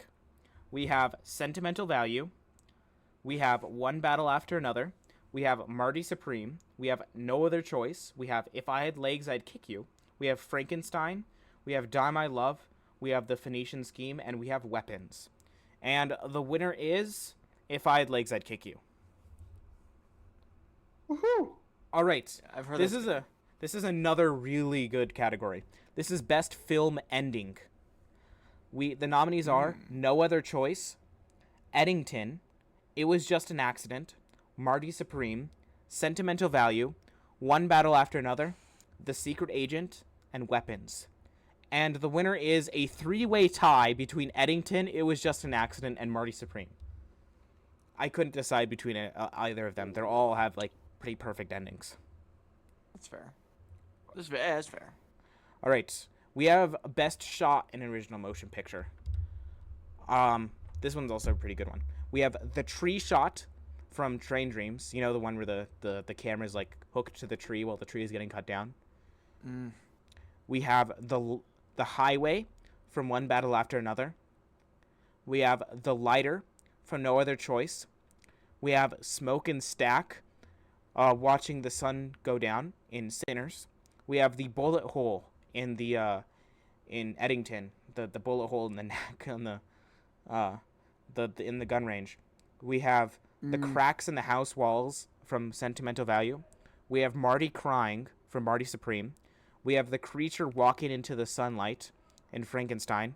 We have the silhouette of kids running in the street from Weapons, and we have the characters running across the water, running across the rising tide from the Alpha in the middle of the night from 28 years later. And the winner is the highway shot from One Battle After Another. It's so fucking awesome. Yeah. All right. That's fair. Best adapted screenplay. We have One Battle After Another, No Other Choice, and Begonia. The winner is One Battle After Another. Best original screenplay. We have Marty Supreme, It Was Just an Accident, Blue Moon, Sentimental Value, Sinners, Weapons, Sorry Baby, Eddington, and If I Had Legs, I'd Kick You. And it is a tie between It Was Just an Accident and Blue Moon, because I couldn't decide which one, and they're both fantastic screenplays. All right, we have Best Original Score. We have Sinners, Marty Supreme, One Battle After Another, Begonia, Eddington, The Smashing Machine, and 28 Years Later. And the winner is Marty Supreme, easily. This category is interesting, and a category I think that Academy Awards should adopt. This is Best Child Acting. So we have Jacoby Jupe for Hamnet. We have who plays Hamlet in Hamnet. We have Alfie Williams in 28 Years Later, who plays the main kid. We have Corey Christopher, who plays the last kid in his class in Weapons. We have the baby from Marty Supreme. We have So Yul Choi from No Other Choice. I hope I pronounced that right. That's the daughter who plays the cello. We have Enzo Nunez from The Secret Agent, who plays his son in The Secret Agent. And we have Delaney Quinn, who plays her daughter in If I Had Legs, I'd Kick You. And the winner is Jacoby Jupe from Hamnet. Also, one of the other incredible elements from that film is that performance from the little boy. It is fantastic. Luke can sing his praises. Best Supporting Actor. We have Sean Penn from One Battle After Another, Stellan Skarsgård from Sentimental Value, Delroy Lindo from Sinners, Jacob Elordi from Frankenstein, Benicio del Toro from One Battle After Another, Miles Caton from Sinners, Jack O'Connell from Sinners, Adam Sandler from Jay Kelly, Andrew Scott in Blue Moon, and Ray Fiennes from 28 Years Later. And the winner is another tie between Sean Penn and Stellan Skarsgård. Again, two pretty fantastic performances that I couldn't really decide on, and work perfectly for their films. Best Supporting Actress in an Original Motion Picture. We have Amy Madigan for Weapons, Tiana Taylor for One Battle After Another, Regina Hall for One Battle After Another, Wumi Musaku for Sinners, Igna Ipsdottir Alilius for Sentimental Value, Odessa Azion for Marty Supreme. We have Tiana Maria for The Secret Agent. We have Mia Threepleton for The Phoenician Scheme, and we have Jodie Comer for 28 Years Later. And the winner is Inga Ipsdottir Lilius for sentimental value. Best lead actor in an original motion picture. The nominees are Joaquin Phoenix for Eddington, Jesse Plemons for Begonia, Lee Byung-hun for No Other Choice, Wagner Moura for The Secret Agent, Michael B. Jordan for Sinners, Ethan Hawke for Blue Moon, Leonardo DiCaprio for One Battle After Another, and Timothée Chalamet for Marty Supreme. And the winner is Wagner Moura in The Secret Agent. Best lead actress in an original motion picture. Jessie Buckley for Hamnet, Rose Byrne for Five Legs I'd Kick You, Renee Rensby for Sentimental Value, Emma Stone for Begonia, Mareem Avashari for It Was Just an Accident, Chase Infinity for One Battle After Another, and Jennifer Lawrence for Die My Love. And the winner is Rose Byrne from If I Had Legs, I'd Kick You. And then we have Best Director in an Original Motion Picture. We have Paul Thomas Anderson for One Battle After Another, Ryan Coogler for Sinners, Josh Safdie for Marty Supreme, Park Chan-wook for No Other Choice, Mary Bronstein for If I Had Legs, I'd Kick You, and Jafar Bahani for It Was Just an Accident. And this one is a three-way between Paul Thomas Anderson, Park Chan-wook, and Jafar Bahani. I couldn't decide between either of them, and they're all fantastic. I they all would love win. to see that. Yes. Okay, and now the second to Wait, last hold on. category. You'd love to see what, Michael? A three between those three directors. A three-way between Paul Thomas Anderson, Park Chan-wook, and Jafar Bahani. Yeah. All right. Worst picture. We have a Minecraft movie. We have Five Nights at Freddy's 2. We have the live-action How to Train Your Dragon movie. We have War of the Worlds. We have Jurassic World Rebirth. We have Him. We have Tron Ares. We have Captain America Brave New World. We have Predator Badlands. And we have Karate Kid Legends. Some of the bottom-of-the-barrel scum of 2025. And the winner hold on, is... What's wrong with How to Train Your Dragon? It's just fucking How to Train Your Dragon, but live action. That movie fucking sucks. What? Just watch you don't the like original. How to Train Your Dragon? I like the original How to Train Your Dragon. It's the same fucking thing. I think that's an idiotic thing to adapt that to live action. That's all I'm saying. I mean, that's fair, but like it's the same movie. It's just live action. No, it's terrible. They Okay. also like extended it and made it excruciating to watch because they had to extend it to 2 hours. Now it's boring. And the worst picture is Five Nights at Freddy's 2. That movie sucked. Yeah. But it had the or thing, and it was like it was pleasing the fans. All right. And it's like this is what you wanted. It's not This is pleasing the what fans. 10-year-old It does you not want. even. Yeah. It does not even follow the fucking lore, dude. It's not even with the lore. Yeah. But it's trying its best, so. No, it's not. It's just not doing it. Also, Okay. yeah, it's definitely not trying. Okay, we have a Best Picture. We have If I Had Legs, I'd Kick You. We have It Was Just an Accident. We have No Other Choice. So we have Marty Supreme, Sinners, One Battle After Another, Begonia, Sentimental Value, Eddington, The Secret Agent, Blue Moon, Sorry Baby, Resurrection. And the winner is No Other Choice. My boy Park Chan-wook did it, and he made a masterpiece. Let's fucking go. That's my award show. It was too long. I'll shorten it next year. I will leave it to the Oscars to award like sound and editing and all those below the line stuff. Yeah. That was peak. Okay, hello everybody. It's just me and Michael now. Yeah. Okay, so here's the deal. Luke is sick. He's gone sickly. He's contracted AIDS. And the thing is that he's not in a great state right now. He will be recording the outro with us, but he is not in a great state right now. Well, actually, at this point in time, we have just finished recording the outro, and now it's just me and Michael. But it's a weird timeline. Yeah, this is actually like Quentin Tarantino does. It's a non-linear storytelling in podcast form, so we're innovating on the medium. Yeah. Anyway, so Luke is sickly, so which means he cannot. It's better if he rests, and which means he will not be joining us as we talk about the Best Picture nominees. Michael has seen 8 out of the 10 Best Picture nominees. The ones he has not seen are Hamnet and The Secret Agent. So at the end of this, it will be, again, we'll lose another guy. It will be just me talking my general thoughts on Hamnet and The Secret Agent. And don't worry, I will keep it brief if you guys get bored. But yeah. So, Michael, let's just, okay, also one other thing. One we're not going to do for these Best Picture nominees, since we have 10, we're not going to do as deep of a conversation on all of these, especially Train Dreams and Marty Supreme, since we already have an episode on that.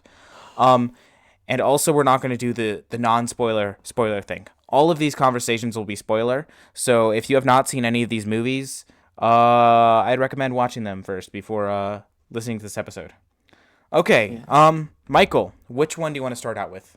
Any of them that you've seen? I have literally, we'll start with Train Dreams because I think I watched that most recently. Okay, so we already did an episode about Train Dreams, so Yeah. I will kind of refrain from talking too much because the audience kind of knows my opinion.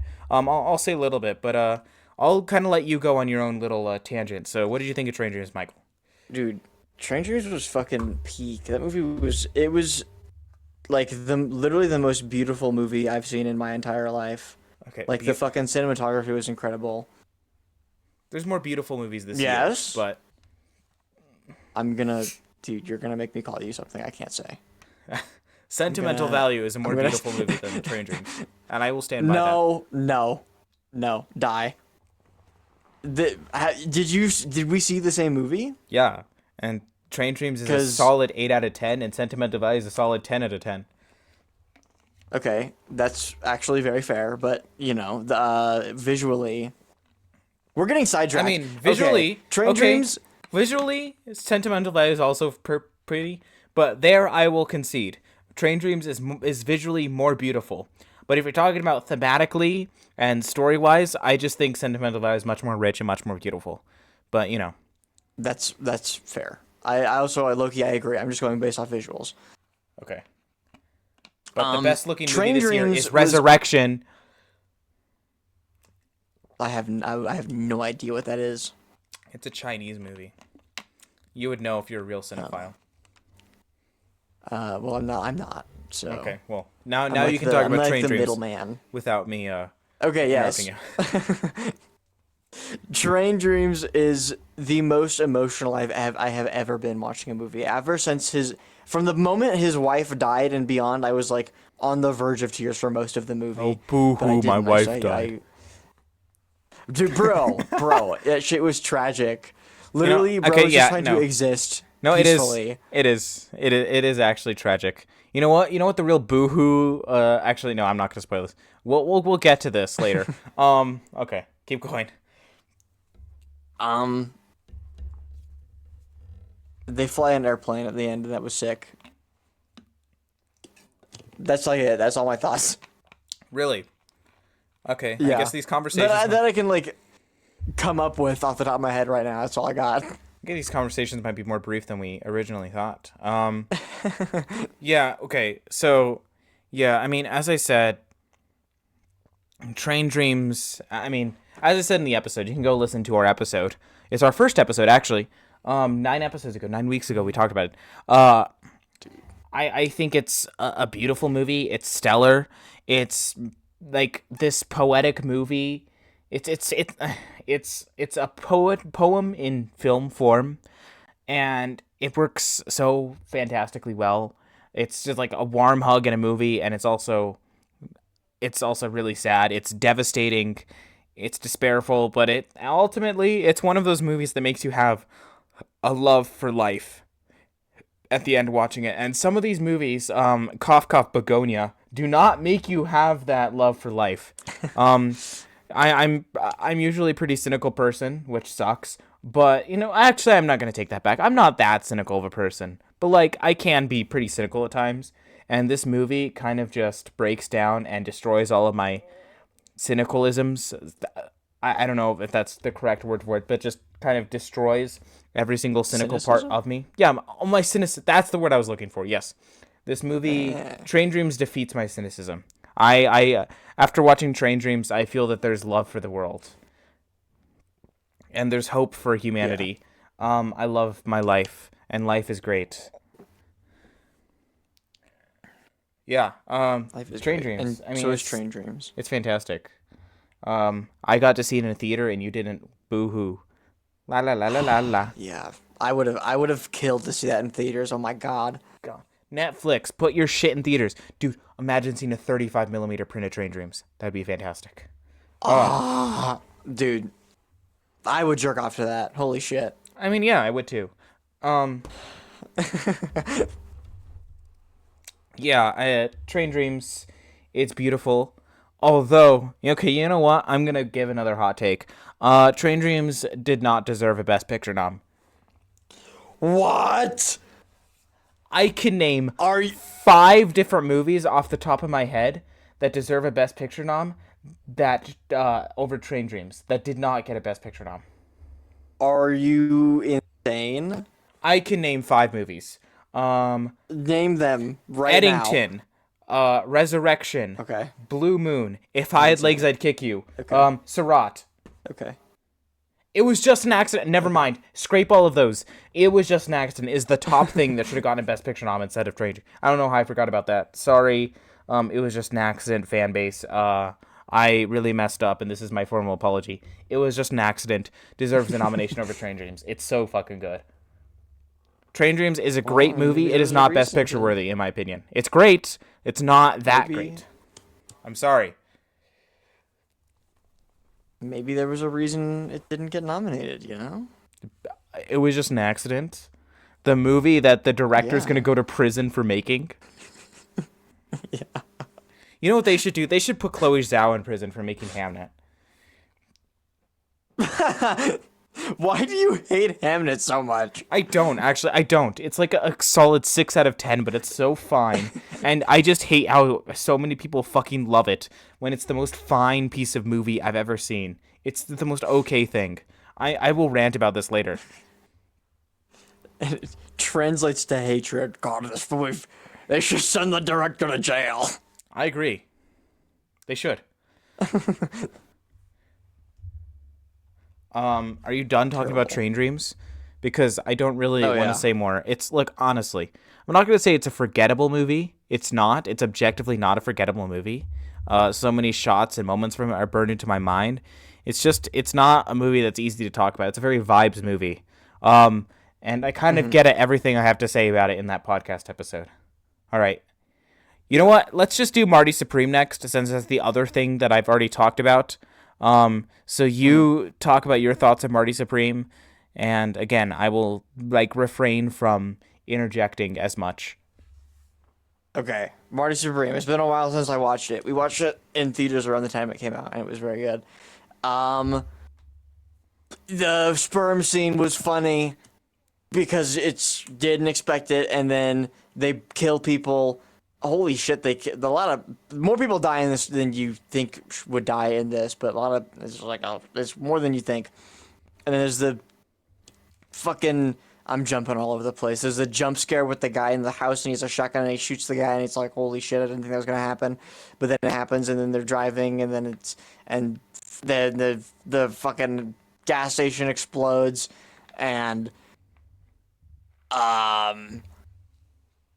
Tyler the Creator's there, and they do a hustle, and then hold on, they do the hustle, and then they get out, and then Marty's like, dude, give me all the money, and he's like, Tyler the Creator's like, what the fuck, dude? I'm not Are we gonna give you all the money. recapping the movie, or are we talking about our feelings about it? What are we doing? I'm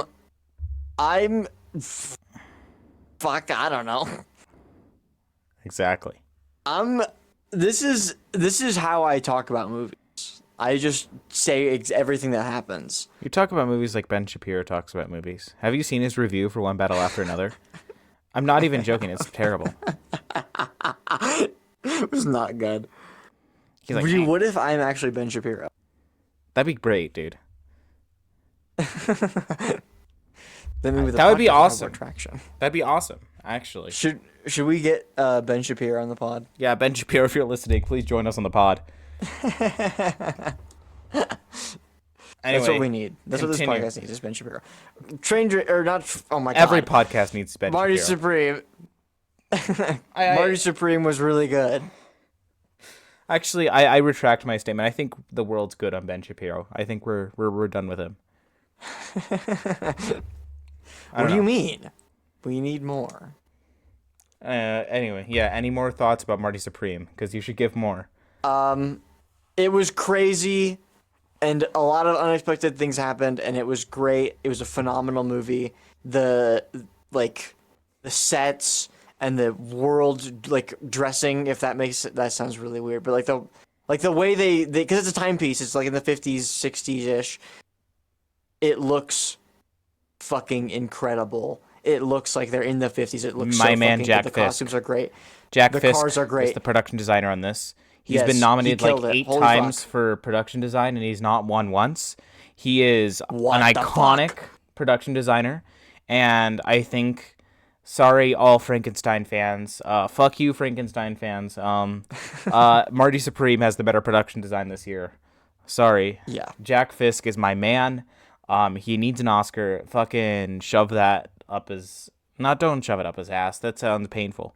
Put it in his hand nicely. Jack Fisk needs an Oscar.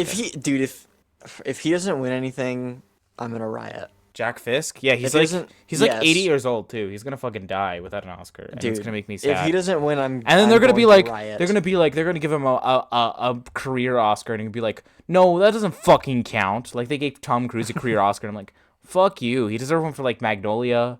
I don't know, man. Yeah.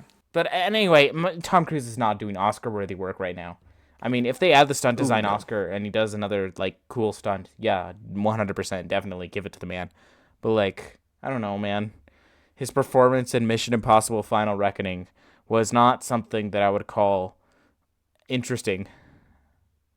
Was it like just fine? It's fine. Yeah, it's completely fine. Yeah. He's not. I mean, I don't know. He's not bad, but like, I don't know. It's fine. You don't watch those I think movies for he's- his performance.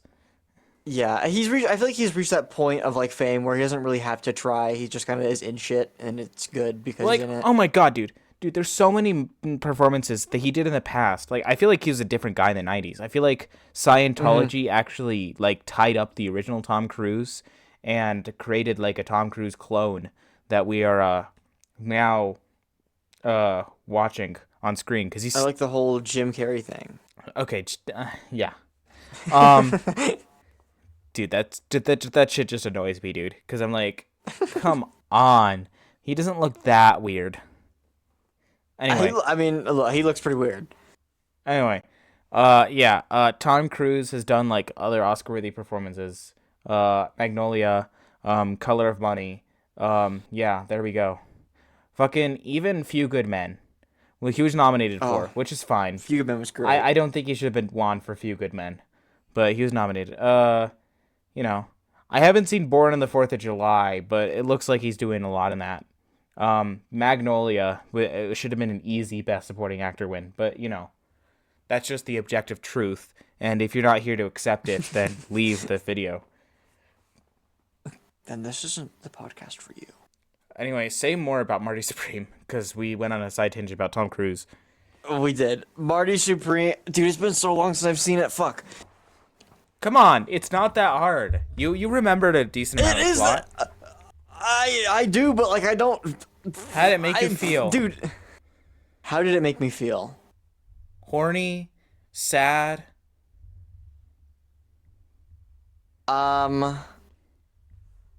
I feel. It certainly made me feel horny. That Timmy guy. You Shit. know what? That's fair. Made I'd me fuck at least a little. It made me It made me irritated. feel irritated. Let's unpack Not that. like- That's interesting. Yeah, not like at the movie, but at Marty because of some of the things he does. Like I understand, like he's like I gotta chase my dreams and do whatever it takes. But like, bruh, you have so much at your disposal. Like you have so many people who care about you, and you've got like a wife and Oh, yeah. kid, and you're like, No, Marty's a little no, bitch. I gotta chase the dream, you know. But like I get it. Like it was still an incredible movie. Bro Well, just that's- irritated me, which isn't That's bad. kind of the point. Yeah. And then the ending was great, where he was ugly crying because he's baby, and he was like, "Dude, I get it," and I was like, "Bro, he gets it," and I think he got it. And Do you like the movie? yeah, I like the movie. Oh yeah, we forgot to give our scores for Train Dreams. 8 out of 10 for me for Train Dreams. I don't fucking 9. I remember I gave it 4.5. What about for Marty Supreme? I'm giving it a 10, as I did before. I think I gave it 8. I think. We're just gonna say I gave it 8 because I don't feel like checking. And then we can I don't fucking do we can do something. Oh yeah. What'll I say about Marty Supreme? It's electric. It's seamless in everything that it's doing. It feels like a super seamless movie. Timmy is obviously on the best performance that he's ever done in his entire career. God, just everything about it. The editing is so on point. The directing is so on point. It's such an energetic movie, and every single element of the filmmaking, like literally every single element, feels so full of energy, down to like these small little elements. It's always moving. It's such a seamless thing. That score is fantastic. God, the needle drops are fantastic. I mean, yeah, I almost broke down in tears when I heard Everybody Wants to Rule the World and he's crying at his child. Yeah, I don't know. I mean, me and Luke have actually a pretty deep conversation about Marty Supreme in our first episode. Mm-hmm. It's surprisingly deep. Yeah. Good fucking movie, dude. Good fucking movie. All right. What do you want to do next? What should we do next? I don't know. I don't remember what is on there. Okay. One battle. One battle? Okay. One battle. All right. Do you want to talk first about it, or do you want me to go first? I think I should probably go first because I'm not smart. So. I mean, I would say you're not smart, but you know. Yeah. This is fun. This is fun dialogue. I think the audience will find this fun. Yeah, because I'm amazing. Okay. I'm so funny and charismatic. One battle. Let's see. Come on. One battle After is another. incredible. Yes, one battle after another. From here on out, it's one battle after another. That was the best line of the entire movie when they said from here on out it's one battle after another. It's better on a second watch, first of all. Really? If you've seen it already. Really? Dude, like I actually so yeah, I don't know if I and- disagree with that actually. Yeah, because I've seen it because twice. me and Luke So me and Luke, we saw it together. It was his second time watching. It was my first time. We saw it in theaters, and he was like, "Dude, that was incredible." In the second watch, and I was like, "Yep." And I didn't really I didn't get it. And then we watched it again at one of our friends' house, and I understood. I got it. I was like, "Holy fuck, this was so much better on the second watch." Oh my god. It's And I have no idea why. again, like I said about Marty Supreme being a seamless movie.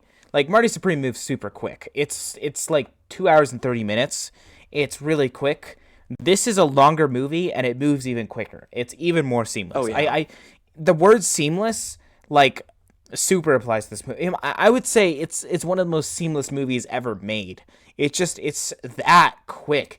It's like a magic trick how fast this thing moves and how well everything in this film just fits together. It's like a perfect puzzle. No, this movie's so peak. All the acting is incredible. I mean, Leonardo DiCaprio, he's great. You know, as I love said, Leonardo. Earlier this episode, Leo is it's my favorite Leo performance, and I think it's the best performance Leo has ever given. I know Luke had some pushback to that, but I will still keep standing my ground. Luke and Naya, if you're listening, which I hope you are, Leo, it gives his best performance he's given in his entire career. It is a career best performance for Leonardo DiCaprio. Updated Oscar prediction, because like we filmed this, like we filmed the Oscar predictions. We recorded that like 2 days ago now. How am I feeling? Well, I've had a lot of time to think. I've driven like 4 hours, and I've thought a lot while driving that 4 hours, specifically about the Oscars.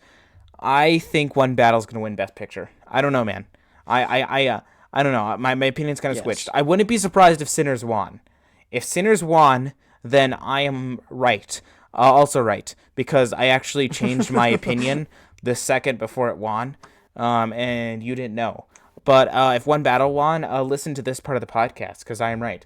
No, I think I'm gonna lock in my prediction for One Battle for Best Picture, and it should. I think it is. And that kind of like transfers in quickly to my thoughts of One Battle. It's such a generational masterpiece, and I think the reason why it works so well with Sinners is both of them are such contemporary masterpieces. They're such movies of the now that are so well at portraying what the now is like and this kind of chaos of modern politics. I mean, obviously the movie is very overtly political, and a lot of its main themes are about our modern politics. But like, yeah, I don't know where I'm getting at. But yeah, you know what? I don't know. I was trying to get at some point there, but I can't find a way to articulate it. But yes, it's a very overtly political film, and I feel like it just has such a seamless way of just working as a film. It's a great action film, by the way. It's one of the best of the decade, action wise. But it's also a super seamless like political film. It really is. And all the ideas that it's portraying, it feels so relevant. It feels so potent. And one thing it is it does explore some of the darker sides of our modern politics. It really does get there in moments. But it ends in a hopeful note. And it's because, like, I think the other main theme of this film is family. I mean, it's about a dad who doing whatever he can to help his daughter. And I just think that the ending of this, it feels so hopeful. This is the kind of thing that makes me have hope for the future, in spite of all this darkness. And I think part of it, why I find it so lovely, is it's this man who has a very troubled past. I feel like Bob is this kind of character that has been walking around his entire life searching for something to be a part of. Like, he joined the French 76, but in my interpretation, I don't think that he fully like agreed with the views of the French 76. Of course, he was Rocket Man. He was very good with explosives, and that's kind of like why he joined that revolutionary group. But but I don't feel like he like fully agreed with the politics. Not because he's like a bad person, but because obviously the French 76 is they're a group of revolutionaries. They're causing violence. They're hurting people. Obviously, that's terrible, and I don't think they're the good guys either in this story, and it's part of what makes it so interesting. But I just feel like Bob is this character kind of wandering around looking for something to be a part of. He's looking to be part of something greater, and when he leaves the French 76, he has this troubled past, and obviously the love of his life leaves him with his daughter, and he lives in fear.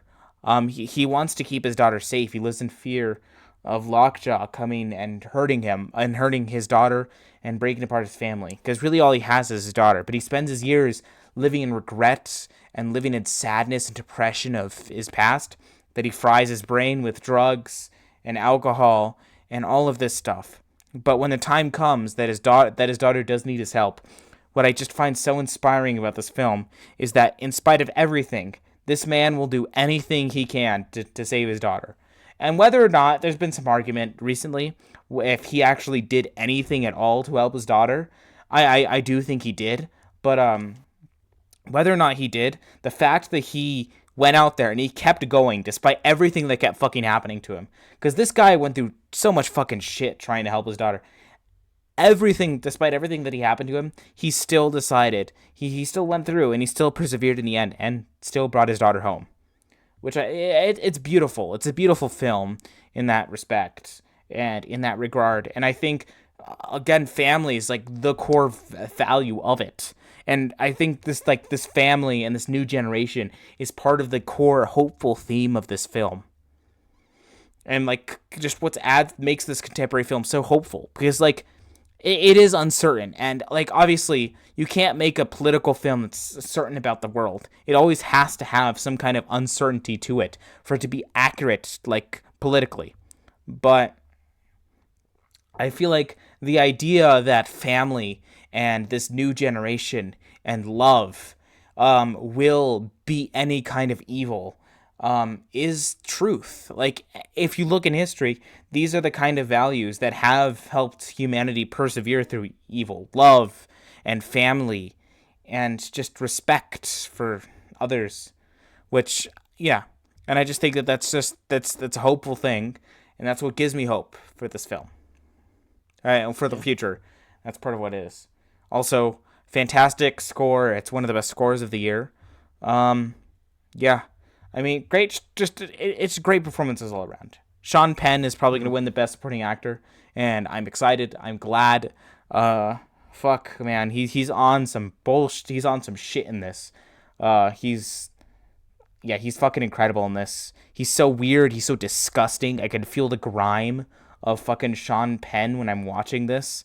Like, it's like every single time he speaks, I can feel I said this earlier, but every time he speaks, I can feel like the spit from his mouth on my face, dude. He's so disgusting. He's so weird, and there's so many great moments, like when Willa asks him, why is your shirt so tight? And he goes, are you calling me gay? Do you think I'm gay? I'm not gay, if that's what you're asking. It's a hilarious moment. It shows how insecure he is. And I just love that, how all the white supremacists in this film are shown as basically absolute, like, slapstick villains. Whenever any of these like white supremacists are on screen, it's like I'm watching an episode of The Three Stooges. They're so, like, absurdly stupid, and they're so absurdly insecure. And I think it seems, before I make this point, I would just want to say, like, One Battle obviously does not take place in our real world. It takes place in, like, a more absurd, surreal, heightened version of our real world, obviously.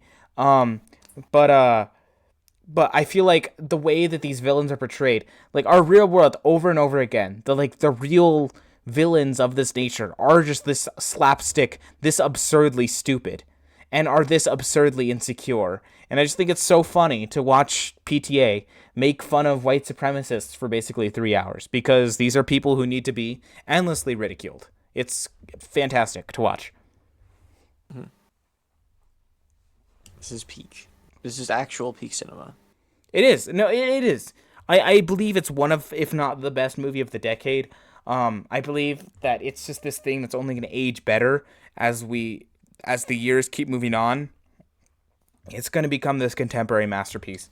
I mean, I think it is, but I think it's going to be more highly regarded as we keep going on. Moving into the future. It's so fantastic. It really is. Gosh. Yeah. No, I mean, yeah.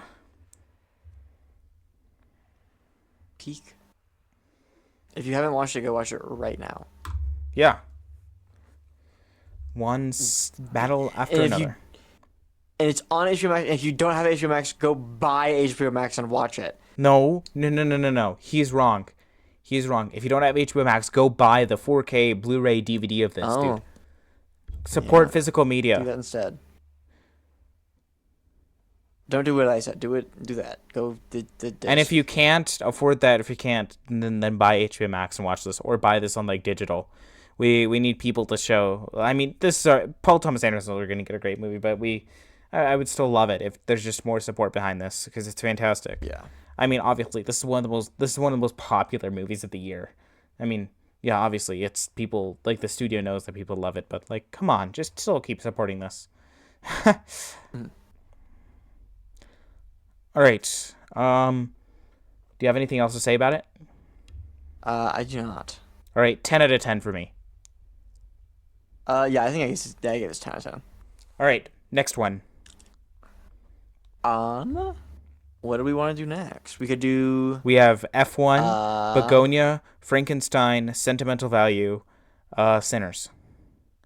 Out of the ones you've seen.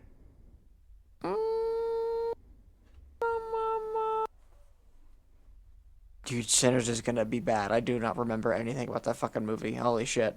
Do you want to do that now? Yeah, we'll do it now. We'll get out of the way. Okay. I've seen Sinners twice. How many times have you seen it? I've seen it once, and I was at Luke's house, then I watched it with his dad. Oh. Dude, his dad's awesome. Luke's dad's awesome. Luke's dad is great.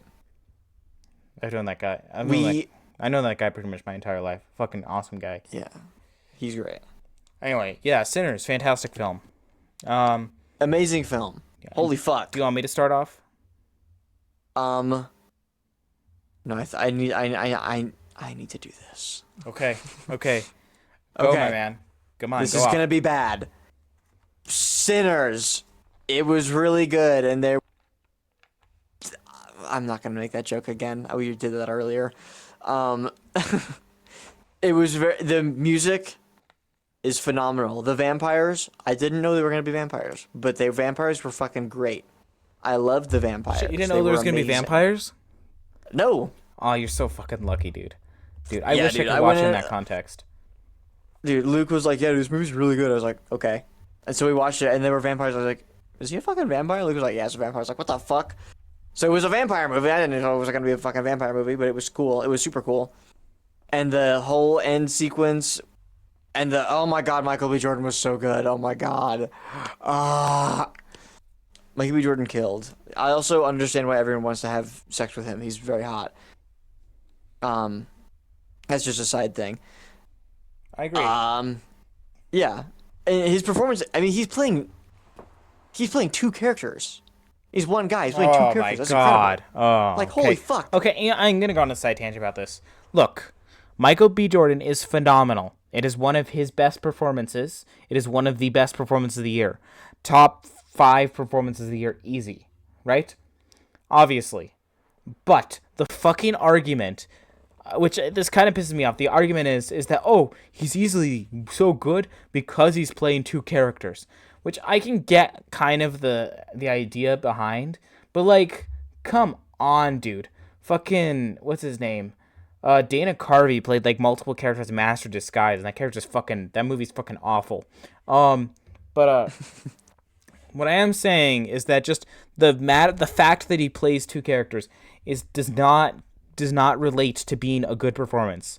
Now, one of the strengths of the character and the strengths of Jordan's acting is that he is able to give life to both of those characters and use their mannerisms in the way they move, in the way they speak, so well that you are able to distinguish which is Smoke and which is Stack, even when they don't have their color identifying jackets on anymore. It's, yeah. I mean, yeah, both of those characters are very easily identifiable from another, and that is from the genius of Michael B. Jordan's performance here, which is truly fantastic. And in any year would easily be the best, but this is a uniquely great year for performances. So, yeah. Yeah. And the cinematography, the score, Oh my God. again, the music. The cinematography is Holy shit. fantastic. The 70mm is great. Leto Yes. Borgeson's score is my second favorite score of the year, behind Marty Supreme. It is so good. The musical sequences are fantastic. All of them. Got the "I Lied to You" scene, the break the veil between life and death.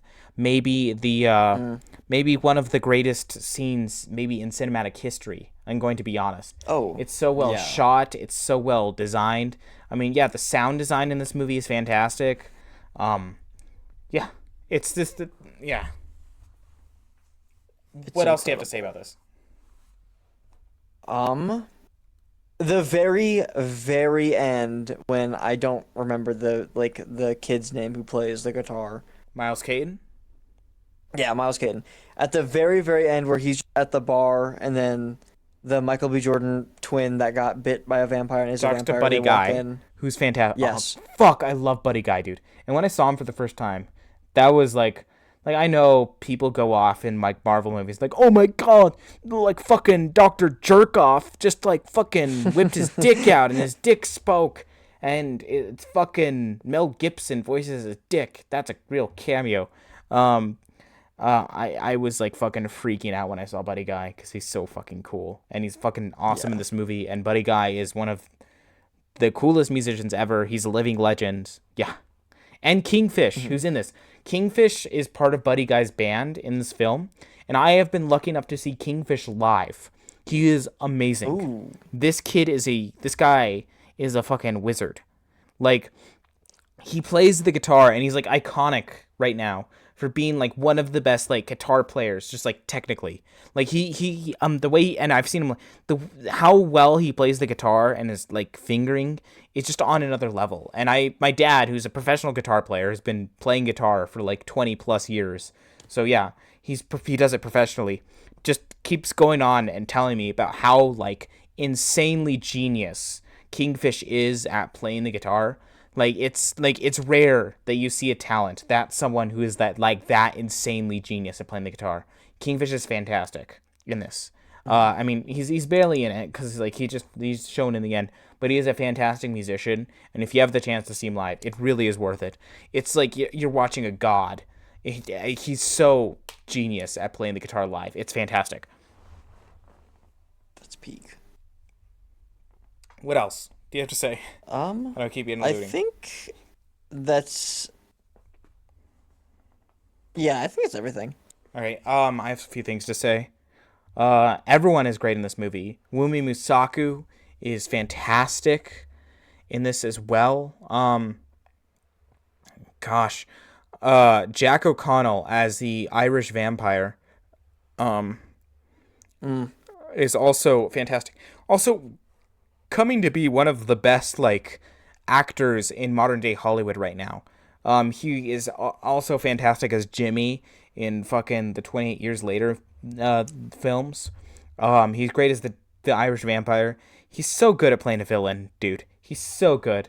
I hope to see him do more stuff where he's not a villain, and where he's not like in a villainous role, because I want to see more range from this guy, and I don't want him to become like that guy that just plays that thing. I mean, like Giancarlo Esposito.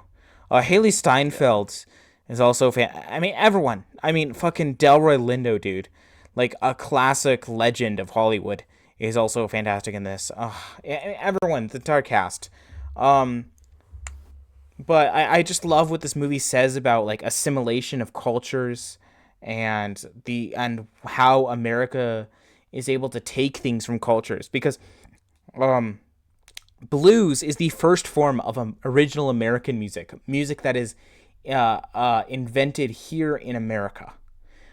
Everything else, all this other music has been taken from other parts of the world and kind of changed and made American, which is fine. Like, I'm not saying that's a terrible thing, but like in America, we like to pretend like we invented everything, and really the only thing that we invented was the blues. And we also like to pretend that the white man invented everything, and the blues was invented from specifically black culture and in the suffering that they faced. No, I'm not a professional in any of this history, so I don't know. But this is just this time this takes place in was so fucking hypocritical. How these how the African American population had to do crop sharing, and it's and we see a lot of this, the crop sharing stuff. We see the chain gang in this. It's disgusting. Mm-hmm. It's a reminder of some of the worst parts of our history, and I feel like the way that this tackles culture and identity and how all of these elements mean to a culture and mean to your identity and how they can be assimilated in different ways, I feel is beautiful. Yeah. Especially with the Irish vampires, which is another culture that was assimilated by American culture. There's so many great moments. The moments where Delroy Lindo's in the car and he's talking about the lynching that happened to his friend. Devastating. Mm-hmm. Yeah, man. I mean, this thing has some of the best IMAX transitions from widescreen to full IMAX frame. Oh yeah. Based in like any film like shot in IMAX now is like pretty much the best out of anything that's been shot in IMAX in recent memory. God, it's so unique. It's so personal. I feel like what works so well about it is, yes, it does have its flaws, but it feels so personally Ryan Coogler, so unique to him. It feels like such a personal film, yet on being such a large scale level. And by the way, the action in this is fantastic. Some fantastic horror, some fantastic action. This This is the way. This is what blockbuster filmmaking should be. This is the kind of like inventive blockbuster cinema that we have the tech to do now, and on the scale that we have to do on the scale that we can do now. And I'm so glad to see blockbuster filmmaking done on this kind of level. Yeah, I mean, it's God, dude. Yeah, I mean, yeah, I think this thing is probably a masterpiece as well. Even though I didn't love it, well, actually no, I did love it. I just didn't think it was perfect. But I will call this thing a masterpiece. And I mean, I didn't think it was perfect. I give it a 9 out of 10 instead of a 10 out of 10. But yeah, I think this is a masterpiece. And again, I think this is like this is already solidified itself as a classic. This is going to be known as a classic from years on from now, alongside One Battle. It's, yeah. Oh, God. This thing it's so creative. It is definitely the most creative film of the year. Oh yeah. God, Ryan Coogler's so inventive. I can't wait to see what this fucking guy does next. I really can't. This thing, yeah. This thing deserves all the praise and all the hype it's getting around it. And I'm so glad. I'm so glad this thing is getting all the hype and all the praise that it's getting. It truly does deserve it. We need more original, like, blockbusters that feel like this, that are as energetic and as potent as this is. We need more visionary filmmakers like Ryan Coogler. This is a blockbuster film that is not just so potent, it's so great for its scale, but it's also, it feels like it's iterating on the cinema, and it's iterating on film in general in such a great way. It's really elevating that genre. This is some of the best genre filmmaking you can watch nowadays. It's, yeah. Mm-hmm. Cinema's just peak. Do you have anything else to say? I mean, I could go on about this for hours and hours, but I think we should probably move on. Yeah, I don't have what did I get? I used 10 out of 10, I think. All right, I'm a 9 out of 10 person for this one. Yeah. So that actually makes you racist. You're racist now because you didn't give it a 10 out of 10. So okay. I hate to be the bearer of bad news. Begonia, Frankenstein, Sentimental Value, F1. Let's talk about F1. Okay. Okay. Dude, F1 was incredible. F1 should get Best Picture, I think. I'm gonna kill myself. No, F1 was it was fine. It wasn't bad at all, but it wasn't not doing anything fucking revolutionary. No. It's so completely fine. It's so completely predictable. Yeah. Joseph Kosinski is the director of this, who also directed Top Gun Maverick from a few years ago, which many people loved, and I am just not a fan of. I never was a fan of the original Top Gun, and I watched Maverick, and I'm like, this is like obviously beautifully directed. I mean, it's decently directed, but like the action scenes and the jets are beautifully directed, they're beautifully shot, and it's really impressive technically what it's doing in those moments. But pretty much everywhere else, it's completely fine. And I feel like the same exact way about F1. This is maybe the best racing cinematography has ever been in maybe cinema history. I mean, yeah, like this is shot incredibly well. With at least with the racing scenes, the other scenes are shot boring. But the racing scenes are shot incredibly well. They're electric. They're full of energy. They're full of adrenaline. You really feel like you're in there. And I kind of dogged on the sound design in previous episodes, and honestly, I regret that. I've come around to the sound design. I think it works for the film, and I think it really does deserve that sound nom, at least. It does not deserve the fucking editing nom that it got. This is like a fucking terribly edited movie. But this does not deserve the Best Picture nom either. No, it does not. Fuck. Yeah. But like, yeah, this is, but besides the racing scenes, which are electric, they are adrenaline filled, and seeing this in IMAX really does get your heart racing. Everything else is so by the books and basic. Brad Pitt's character in this feels so written for Brad Pitt, I mean, it's fine. I would rather see Brad Pitt play this character and do the Brad Pitt thing rather than any other character. I mean, he does it fine. He does it well.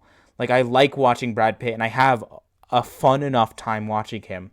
Everyone else in this, like, I don't know, Carrie Condon is in this. She's fine. Like, she's not bad. She's not great either. I'm not particularly, like, drawn to anything in her. She's so basic in this that, like, she can be replaceable with any female actor. I would say the same for pretty much anyone else in this film. Damson Idris, Javier Bardem, pretty much every other supporting character besides Brad Pitt, I think, is replaceable in this. And that's because their characters are so one note, they're so stale. And I'm not saying Brad Pitt's character isn't, like, deep or anything. Like, his character's not deep. It's pretty one note. But it's obviously very written for Brad Pitt. And again, Brad Pitt's just fun to watch, and it's fun to see Brad Pitt do this, like, older, washed up thing. He's basically doing a lighter version of Cliff Booth in this, and you know what? That's fun to watch, dude. It is. I admit it. It's a guilty pleasure of mine, and I shouldn't like Brad Pitt in this as much as I do, but I do, and that sucks. But, you know, I have my opinions. But, like, he's fun enough. The racing scenes are fun enough, and I will say the Hans Zimmer score, it's nowhere near the best work Hans Zimmer's ever done. It doesn't even touch things like Interstellar or The Dark Knight, but it's fine. Yeah. It's completely fine. In moments, it's fun. In moments, it's annoying. This thing is terribly edited. It's so by the books. It's so by the numbers. Some truly terrible dialogue in this.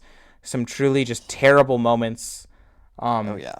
This thing plays out Brad Pitt like he's a god, which is so weird. I don't know. It fails to do anything interesting when it really has the chance to do. And I'm not asking it to do anything way interesting or way weird or way out there. I'm just asking it to do something interesting, you know. But it fails to do it at any moment. I just don't know why this is for Best Picture. Like, even like best cinematography, like I wouldn't even put it up there, but like for the racing scenes, I'll deal with it. But like this really only belongs itself in best sound. The editing in this is fucking horrendous, and it sucks that there's a chance this will get editing. But I'm hoping One Battle will still get it. Yeah, I don't know, man.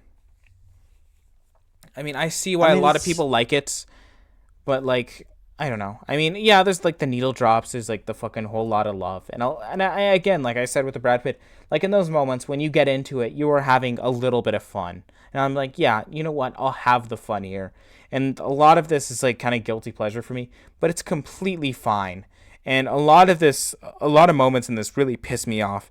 Like, the moments when they are not racing in this film are edging on terrible and bad.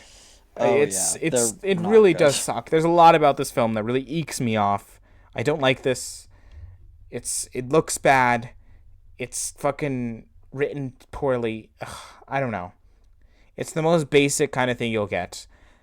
Like, again, I love the racing sequences. I really do. They are fantastic. They're so worthy to see in IMAX. But I don't know. I'm just bored and sick of this blockbuster filmmaking. This kind of blockbuster filmmaking should have died 20 years ago. It does not have its charm anymore, man. When you see something as inventive and as creative as Sinners, I just really can't give something like this a pass. Yeah. It's the most, like, just, like, fine movie. Like, it's literally just, like, if you don't watch it, you're not missing out on anything. Except with the racing scenes, but even then, like, they're great, but... You can guess what happens in this one. You can guess. Like, it's not hard. You've already seen it a billion times before you've seen it. Look up the racing scenes on YouTube and watch that. It's like Cars, but worse, and also every sports movie ever, but Cars. Yeah, I don't know. Yeah. This was definitely a movie. It's literally the most fine thing I've ever seen. Like, none of it is, like, horrendously or, like... Yeah, it's not offensively bad in any moment. It's just kind of bad or fine bad in some moments.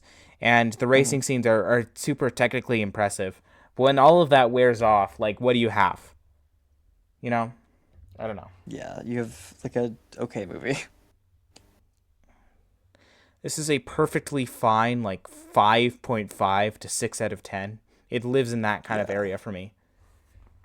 I think I gave this a 7 just because I really enjoyed the racing scenes. They were great. I don't know. Just like, yeah, but like also, how hard was it to like come up with the idea? Put the camera inside the car. Like with how small cameras are getting, like it's by sheer luck that Joseph Kaczynski was the first one to do it. We would have seen it at some point Oh yeah. without this getting made. Yeah. And maybe someone else would have done it and they would have done it better. You know what I fucking hate? There's this scene where Carrie Condon, uh, there's a scene where we're fucking Carrie Condon and Brad Pitt are like fucking talking, and like on a, like looking out on a view in Vegas. It's the worst scene I've ever seen. Ugh. Yeah. Ugh. It's so boring. It's so bad. I don't even know, man. It's like It's not. I It's I so can't forgettable. get with you. Yeah, it's like I can't get with you because I'm the one. All right, like I'm like married. I'm getting a divorce, so I can't. And then he's like, but I'm Brad Pitt, and she's like, okay, I guess we can be together. Also, this is It's it's like a weird so ending too. He kind of like goes Yeah. off and becomes a lone wolf and just races by himself, and I don't know. Man, Yeah. I really don't know. F1. It's fine. It was It's fine. completely fine. It is nothing special, and it never will be anything special. This it'll fall in with all the other like generic sports movies. All Like, right. It'll Do you have anything else to say? no. All right. We have Begonia, Frankenstein, and Sentimental Value. Eh, Frankenstein. I was gonna say Beginning, but I don't want to do Frankenstein. Okay. Frankenstein was it. Yeah, Frankenstein was conflicting because some parts were really good and then some parts you are the monster. Yeah. Okay. So Frankenstein is a really up and down movie. Much like the creature himself, it feels very, yeah. The quality of it feels very very chopped up and kind of sewn together. yeah. I mean, for the most part, it's really good. Like, I thoroughly enjoy this movie. I was also kind of high while watching it. I was like, had just gotten my wisdom teeth removed, and I was like, I'll just watch this. So, that probably affected the experience in some way. But I mean, too late now. That's crazy.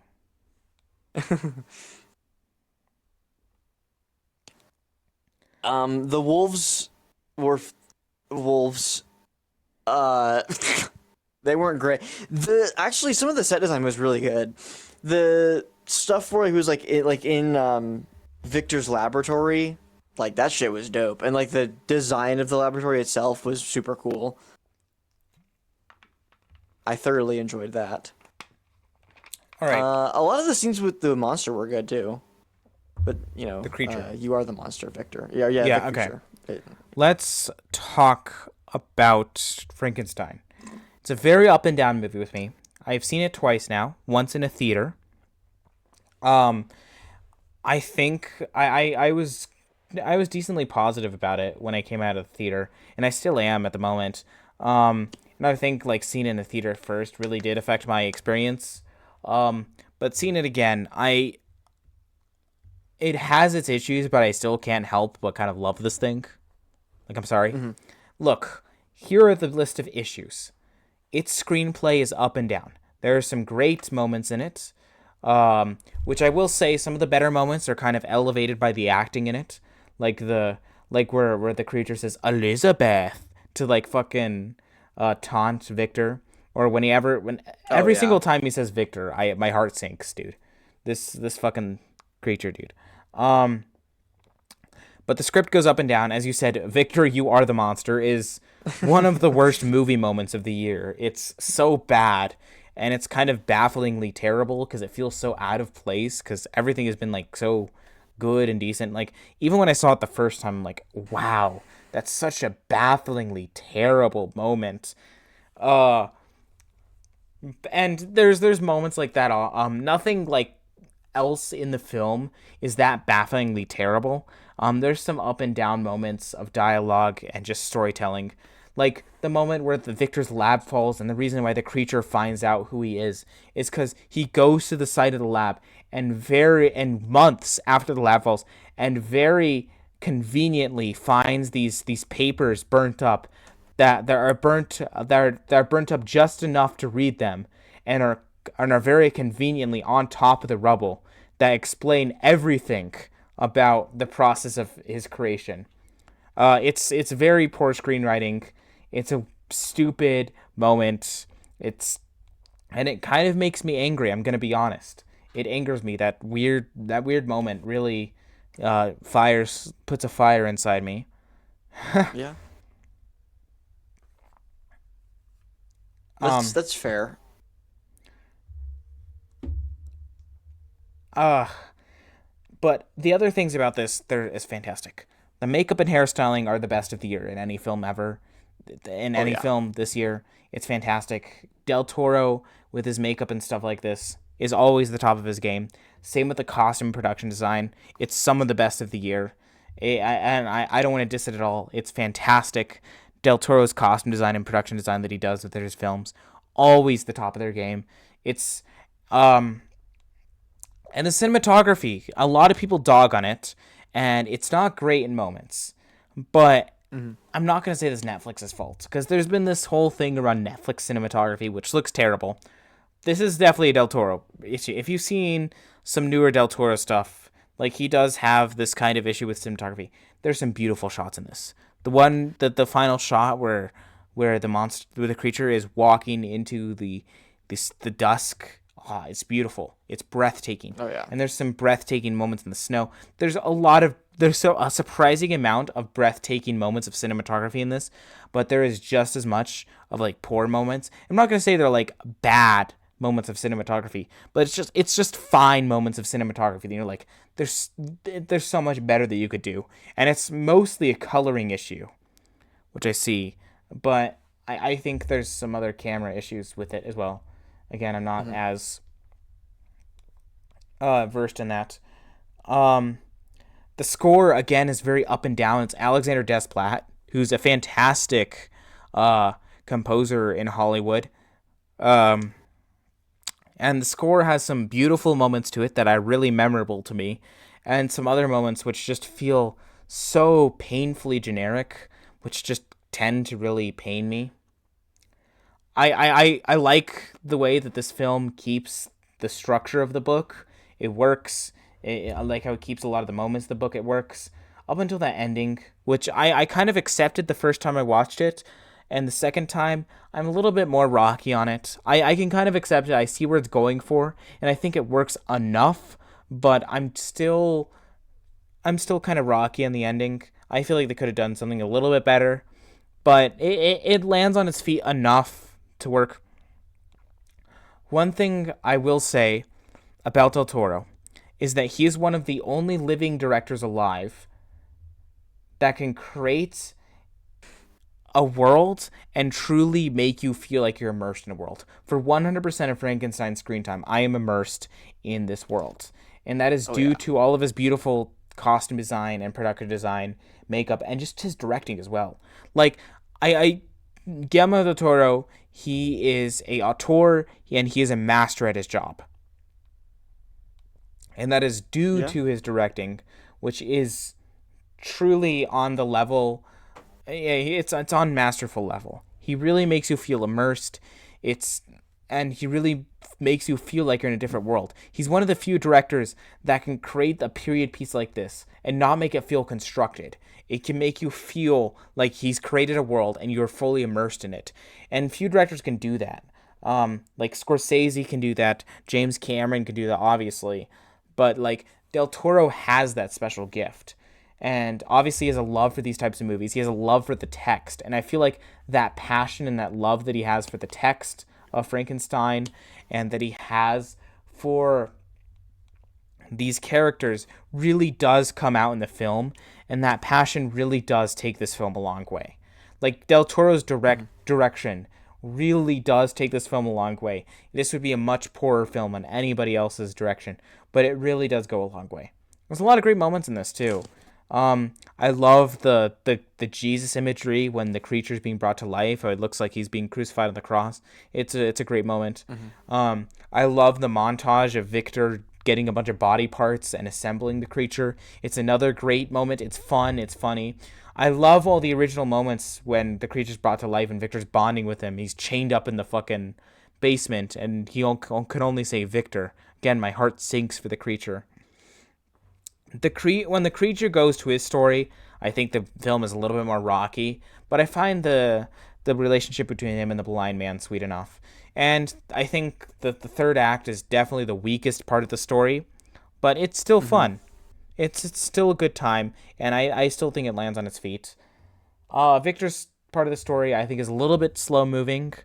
I think they could have picked it up faster, although I think this thing could have been a 3-hour masterpiece and worked a lot better being longer. But so I don't know if those two thoughts really work together, but those are my two thoughts.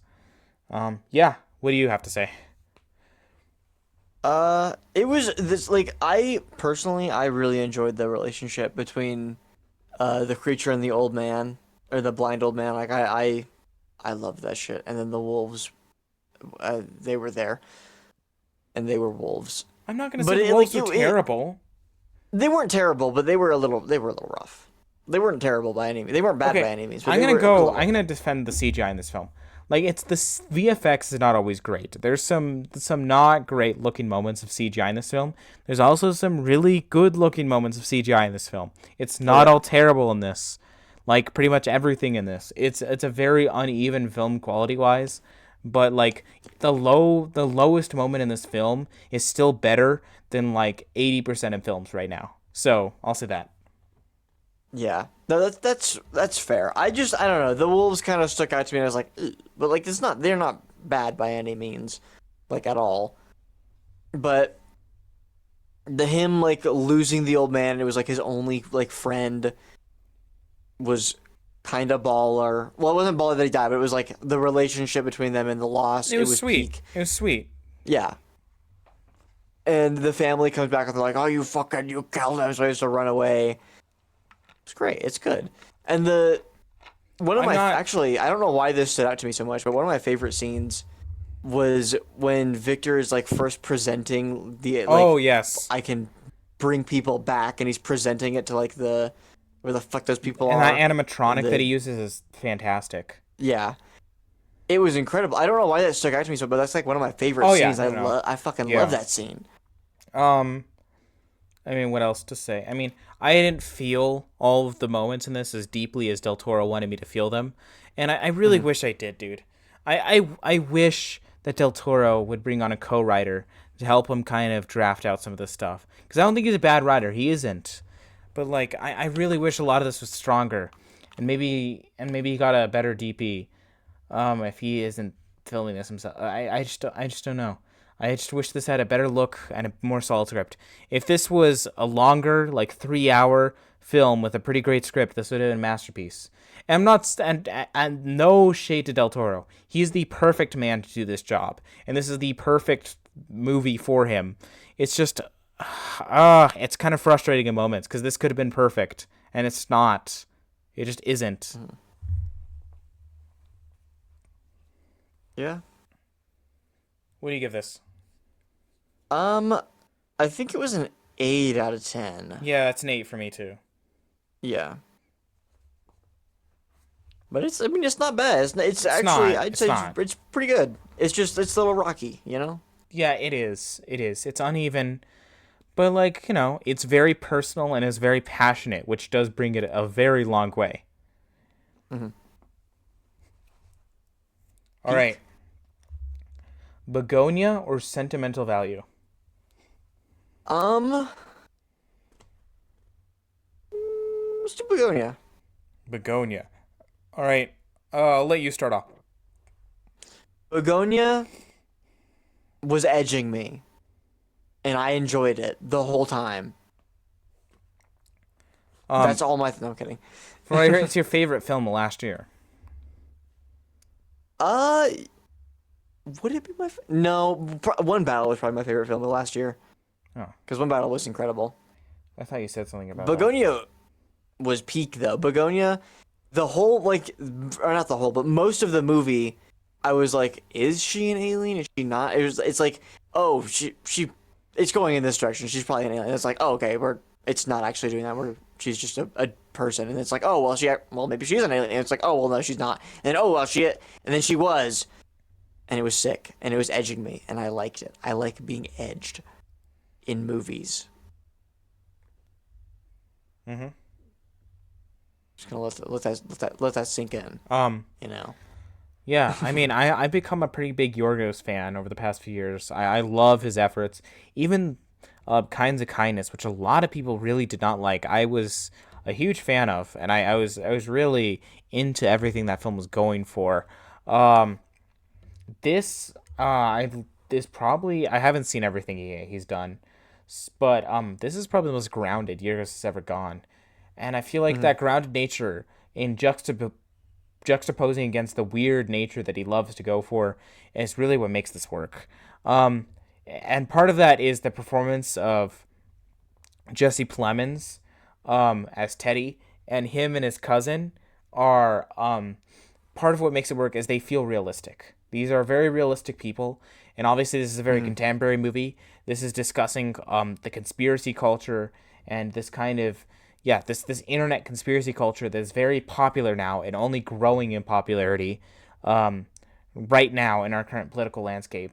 And these two characters feel very realistic. They're very desperate people who have suffered a lot of pain and loss in their lives, and these kind of conspiracy. And when you suffer a lot of pain and loss, you kind of like lose connection to the world. And these conspiracies are kind of this nature what they've kind of eaten onto to ground themselves in the world.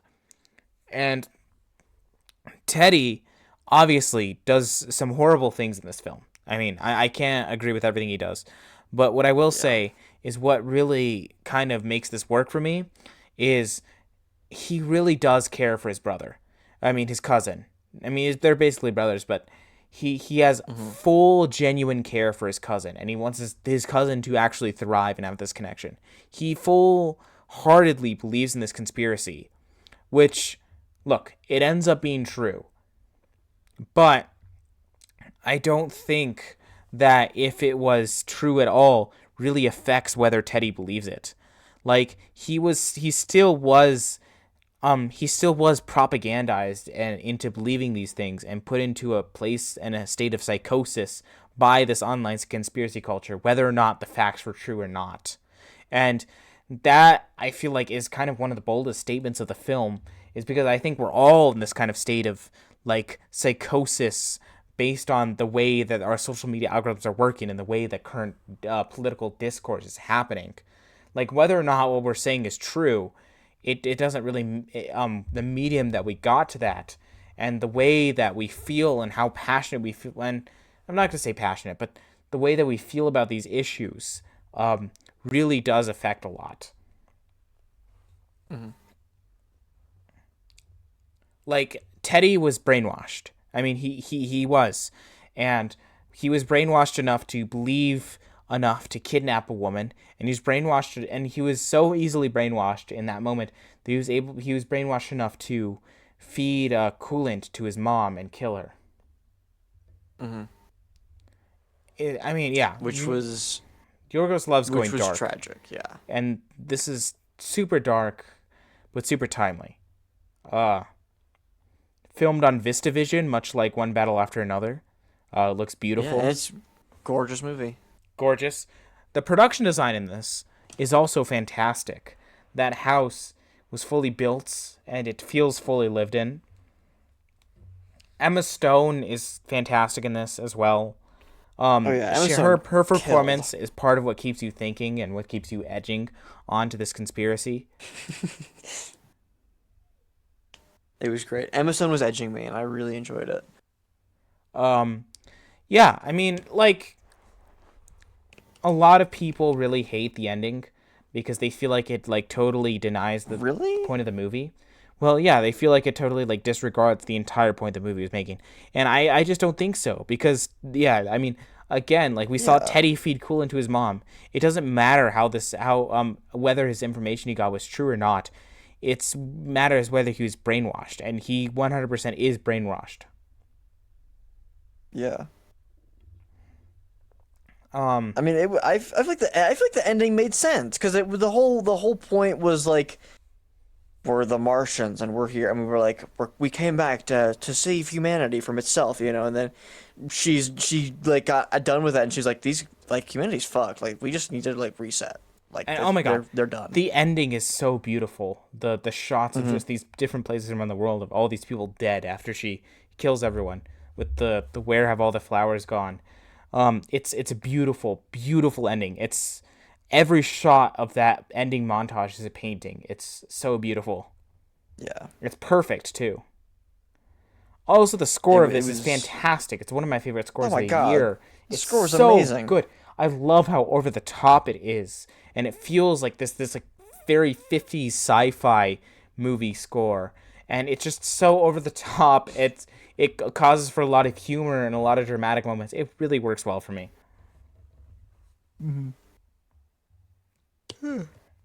What else do you have to say about this?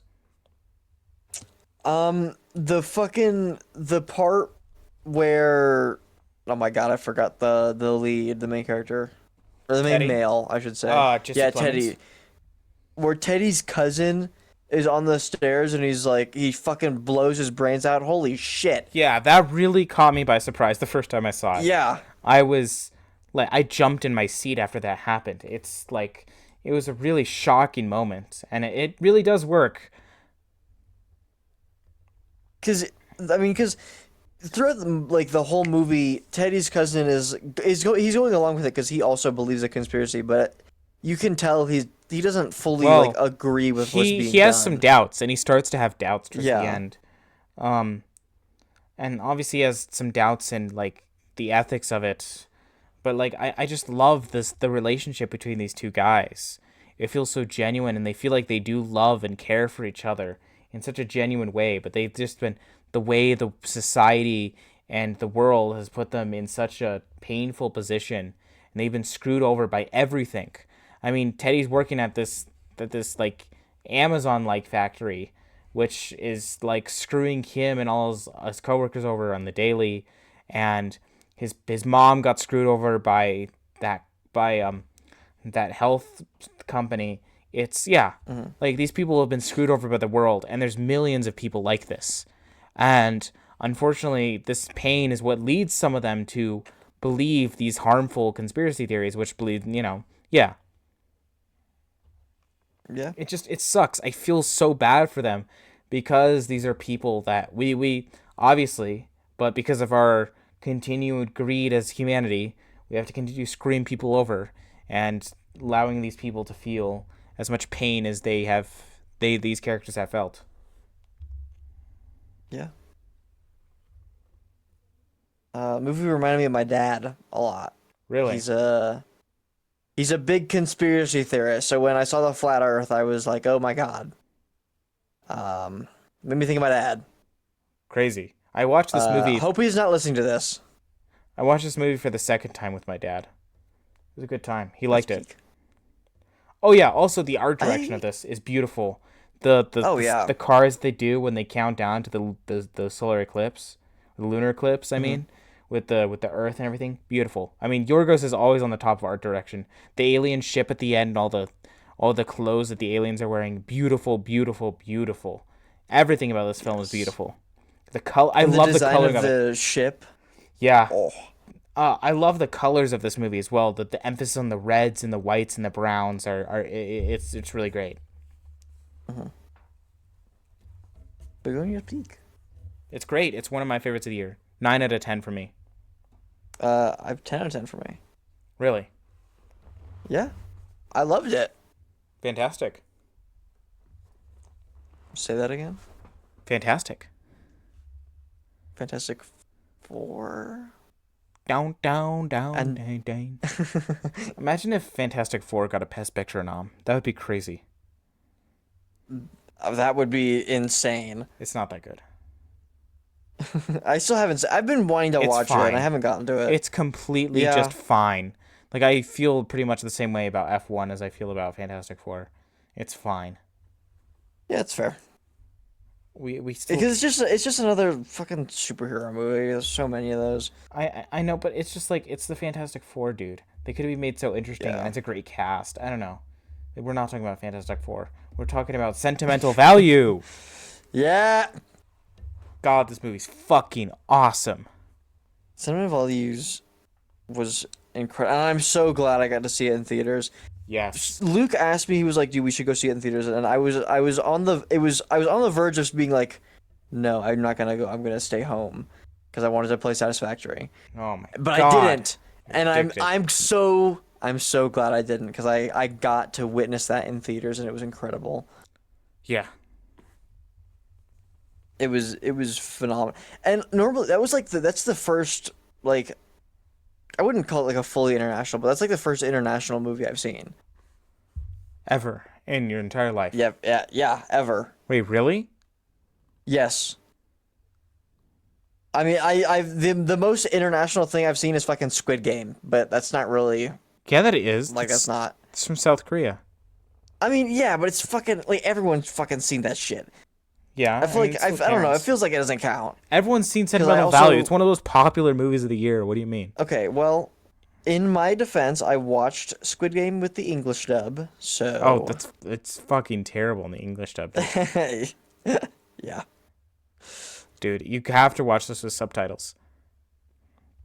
Yeah, you know what? I'm gonna do that more now. This opened my like horizons. Now I'm more open to like subtitles and for movies, because normally I'd be like, I'm not reading that shit. I don't care. But I get it now. I understand. Okay. What It's I changed think my whole perspective. is so great about Sentimental Value is how tender it is. This is the most I've cried at a movie at 2025. I was like practically sobbing in the theater when I saw this. It's so heartfelt. It's so genuine. It's lovely. It's so real and raw in how it portrays this family drama and just how different people mesh together. It's this really great tender film about relationships with your family and with love and with loving people who've hurt you, and also with generational trauma. Yeah. A lot of great moments in this, but I love the generational trauma factor.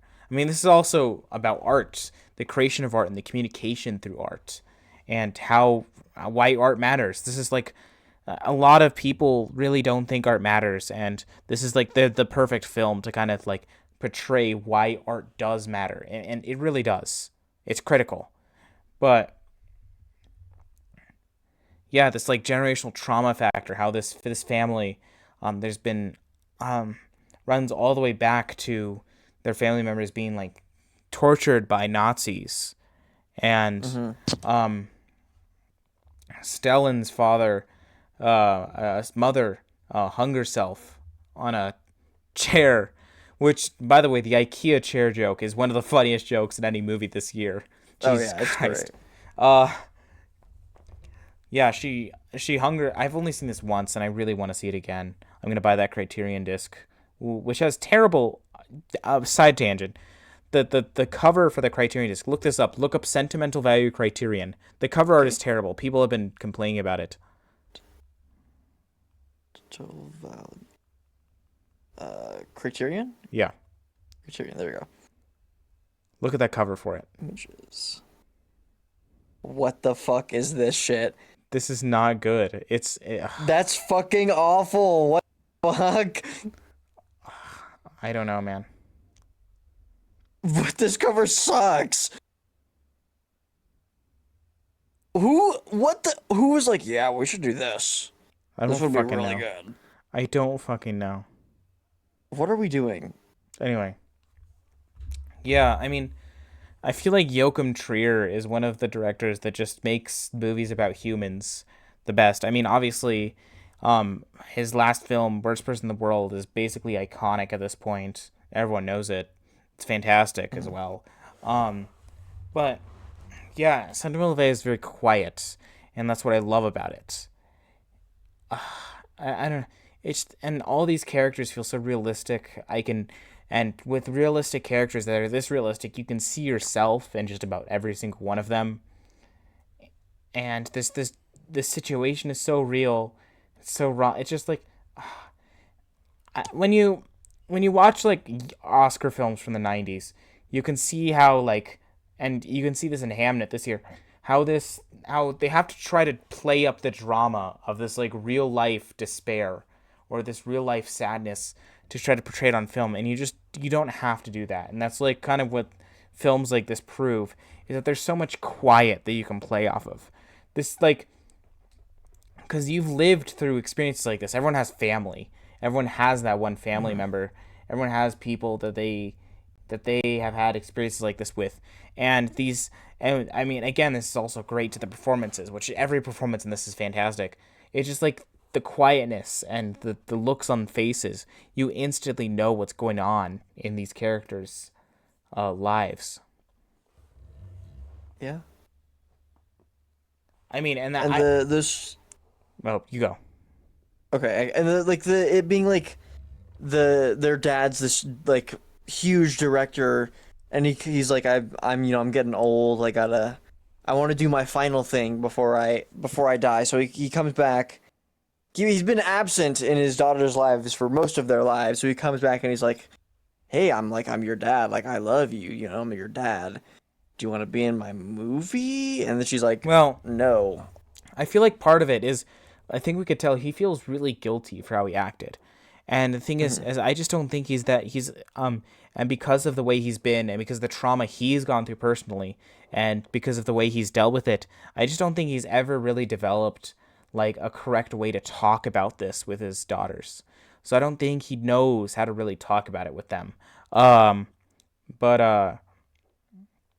I feel like the script that he wrote and this art and wanting his daughter to be in it, it's like it's his own way of trying to communicate to her. It's like it's the only way he really can is through this art, which is about his life and about his generational trauma. I mean, Yeah. she hangs herself at the end of it the same way his mother hung herself. In the same house. Yeah. Which, by the way, the first like 30 minutes of this with the narration and with we're talking about the house, it's fantastic. Oh yeah, and the cinematography of the opening is incredible. Holy shit. Cinematography of the entire movie. The entire movie shot Yeah. so well. It's edited so well. It's a perfect screenplay.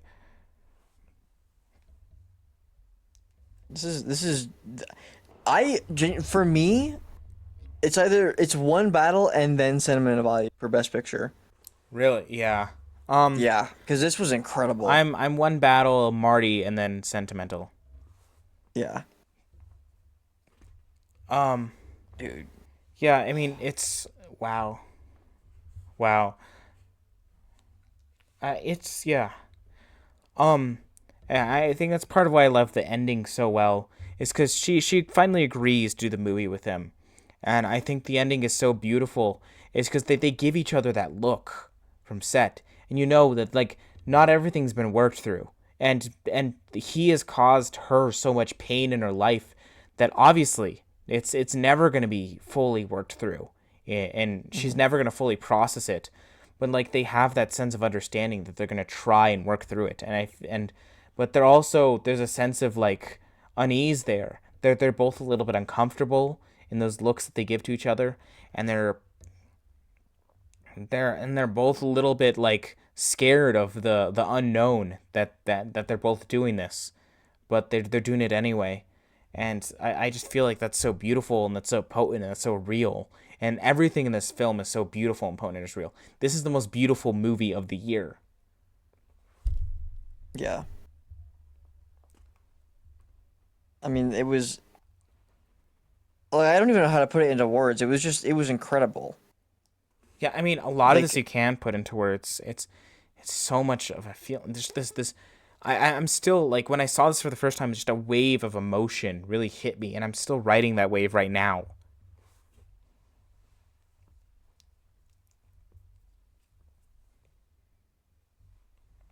I mean, yeah, as I said, this is the most I've cried at a film this year. It's oh God, so many great moments. That moment where he fires his cinematographer, or when he talks to his cinematographer, and his cinematographer kind of is realizing that he's not going to be working with him on his next project. And we see his cinematographer at the end. It's yeah, beautiful, beautiful movie. It is incredible. It is genuinely like it is beyond words. Like it's Yeah, you it need is. to And watch it. the best movies like this are beyond words. It feels very literary and very ethereal. I wouldn't actually not. I wouldn't say ethereal, but it feels very Yeah, this is less literary in ethereal. the way that it's written. But it's just there's something so beyond it. It moves. It's so emotional that it moves beyond itself. hmm It's I know I've said this like a billion fucking times, but it's incredible. There's also that great moment where he gives his 5-year-old grandson Irreversible and the Piano Teacher as birthday gifts. Oh yeah. Do you know of those movies?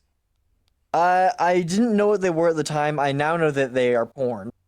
They're But not porn. You fucking are they idiot. not? No, they're both like art house films, like incredibly arty art house films, and they're both like considered classics. But one of them is about a young boy sleeping with his piano teacher and like the ethics around that and how that's like terrible. And another one is like a movie about a woman getting like brutally raped and also like the emotion around that. Um they're both like notorious like art films. And I think it's funny that he after he says that he's like these two films will teach you everything you need to know about life and women. So, dude, some guy in our theater thought that was fucking hysterical. It is, No one, dude. It fucking is. It fucking is. If you know what those movies bro. are, that is such a. I laughed out loud at that line. They, The two moments, the IKEA moment and that were the two moments I laughed out loud in that during the sentimental value. It is I don't actually think, that funny. It is that funny. If you know, it is that funny. I'm I defending don't this think guy. anyone else in the theater really understood. Because some people were like, "Oh, that's like, oh, that's funny," you know. But there was just one guy in the very back, full volume. Ah, oh, Okay, like, it just is like it, dude. It is that funny. It gets you that off guard. like, it wasn't bad. Like, it wasn't like, what the fuck. But I was like, oh, that guy knows ball. Yeah.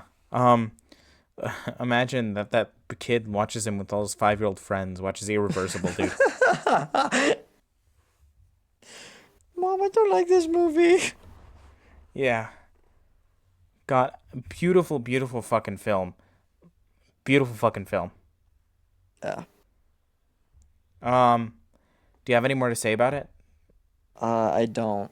Okay. Like, I lack the vocabulary too. I mean I have more, but I'm just kind of like you need to feel this movie. You just need to feel Yeah. it. Um. All right. So that's all of the ones that you have seen. Let me just check. I believe. Yeah, I think that's everything. Let me just give it a one last check. Boom, boom, boom, boom, boom, boom, boom, boom. Yes. So all we have to talk about is Hamnet and the Secret Agent, which I'll be talking about myself. But Michael Yes. will be leaving the show for right now, and then he'll come back at the outro. Uh, Yeah. okay. Well, all right. Okay. Let's talk about Hamnet and the Secret Agent now. All right. Hello, folks. It's just me now. Just good old Eric. Um, I am here to finish everyone off. I'm here to finish everyone. I'm here to talk about Hamnet and the Secret Agent. Michael was not able to see both of these, and of course Luke is sick. So I'm gonna talk about them real quick. I won't bore you guys, so I'm gonna do this kind of quick. But I'm just gonna talk about my thoughts about Hamnet and the Secret Agent real quick, and obviously, still spoilers for everything. Um, so I'm gonna talk about the Secret Agent first. So the Secret Agent has been kind of divisive in what people think about it, from what I've seen. Some people think it's just okay, and some people think it's fantastic. I am on the very fantastic side. It is in my top 5 favorite films of last year. I think it's absolutely phenomenal. I I'm trying to think how to put this. I love everything that this flick is kind of doing. Of course, it's a slow burn. It's a very slow moving film, which is fine with me. I'm kind of fine with films like that. But I know it doesn't vibe with everyone. But I think it's just so beautiful, and I think part of what makes it work is Wagner Mora for me, whose performance really just kind of brings out the character that he's playing, and I think he just really kind of brings out the beauty in this film.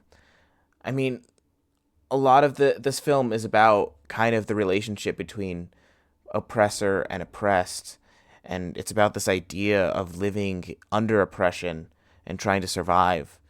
And I mean, I find it so beautiful that this man is living under this oppression, and he is trying everything that he can to find a way to get freedom so he could see his son again.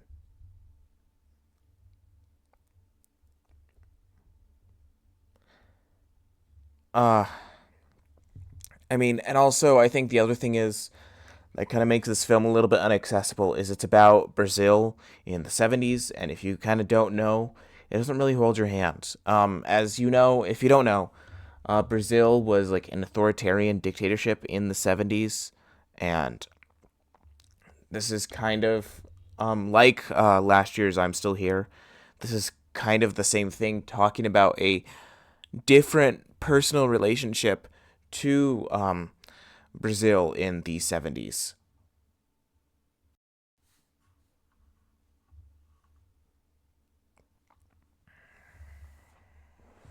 Um, I think a lot of it really works is because I love this character. Um, this character is so noble. He's so courageous, despite in the face of danger. He's in the face of oppression. He continues to be noble and he continues to be courageous, and I find that kind of beautiful. I also love the ending of this thing. I think it is truly one of the best endings of the year. I and again I find this ending truly beautiful. I uh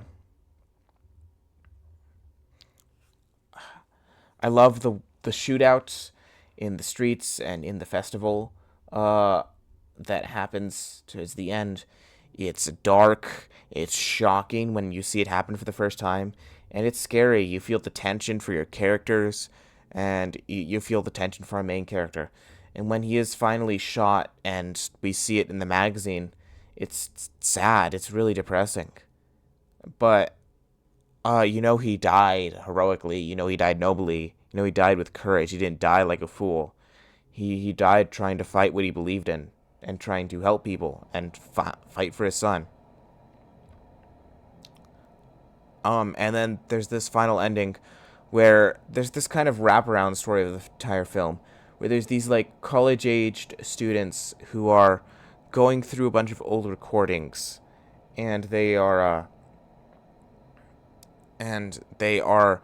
going through a bunch of old recordings of Armando uh, to for their project, and they're kind of like listening to the history of this man.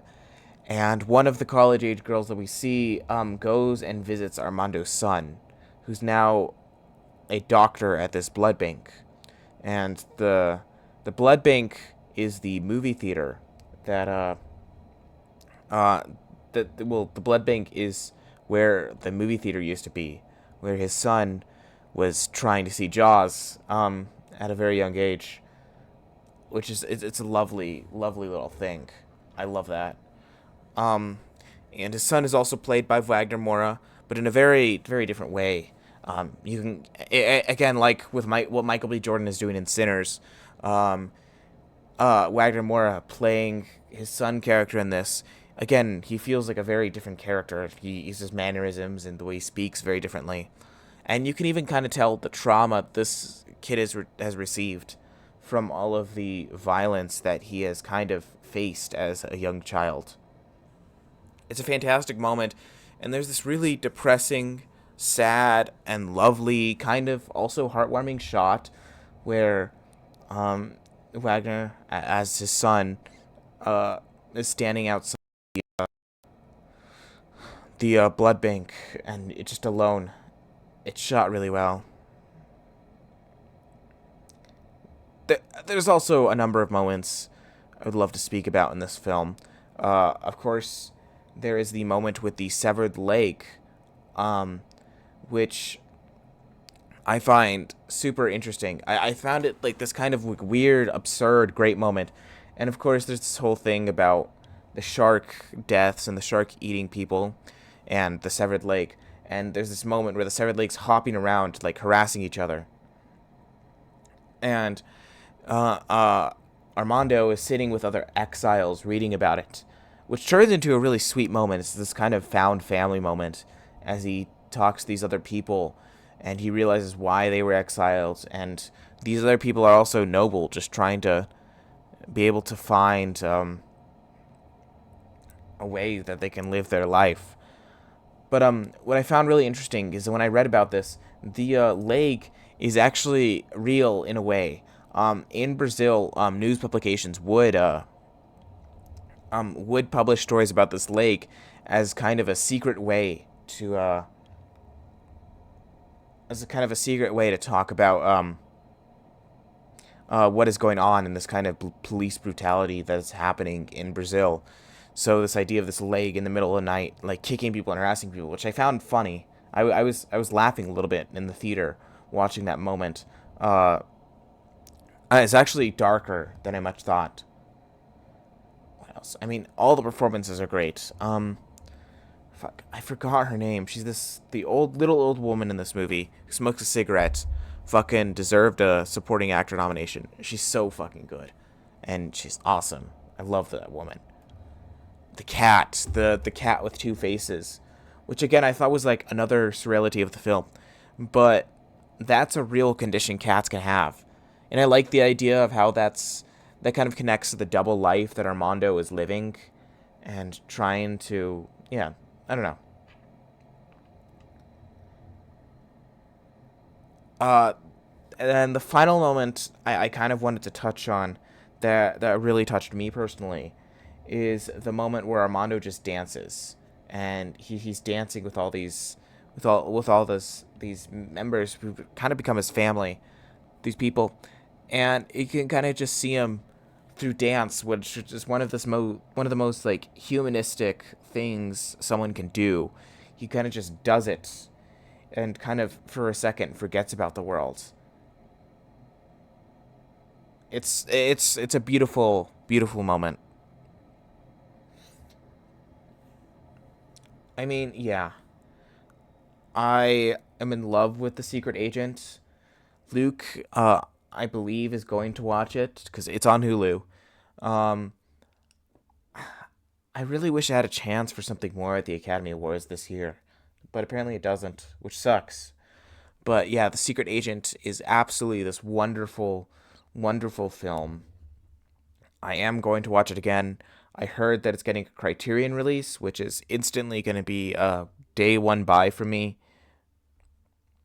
Yeah, I mean, wow, I'm going to check out the other from this director. I've heard of the film Pictures of Ghosts, but I have not seen it. So I am excited to kind of check that out. Yeah, this thing is lovely. It is slightly slow moving, which I think may turn some people off, but if you can get with the pace of it, it's absolutely amazing. All right, Hamnet. Okay, so wow, this might be one a lot of people are interested in hearing me talk about since I've talked so much shit about it. This episode especially, but past few episodes. And again, I want to clear up. I believe I've said this before. I don't hate it. I don't think it's a terrible, terrible film, but I have a lot of issues with it.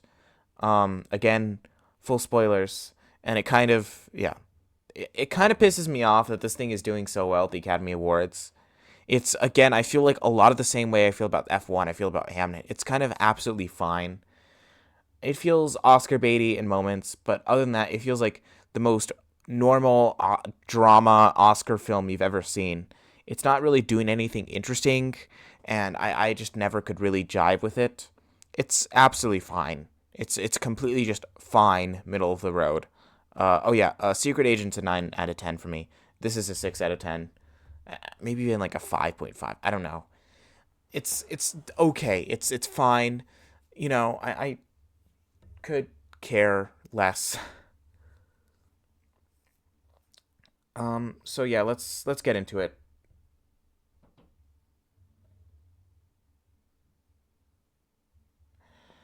Okay. You know what? I'm going to start talking about all the things that I like about the film first before I absolutely rip this thing apart.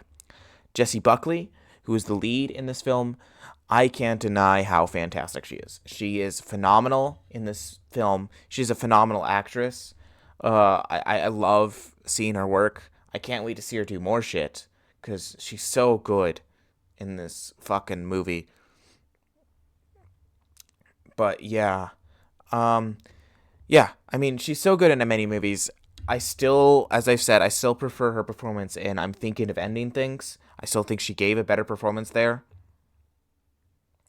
But I still think she gave a phenomenal performance in this. It really is Oscar worthy. I don't think it should win, but I think it definitely should have been nominated. She's doing, yeah, she's way high and above everyone else in this film performance wise.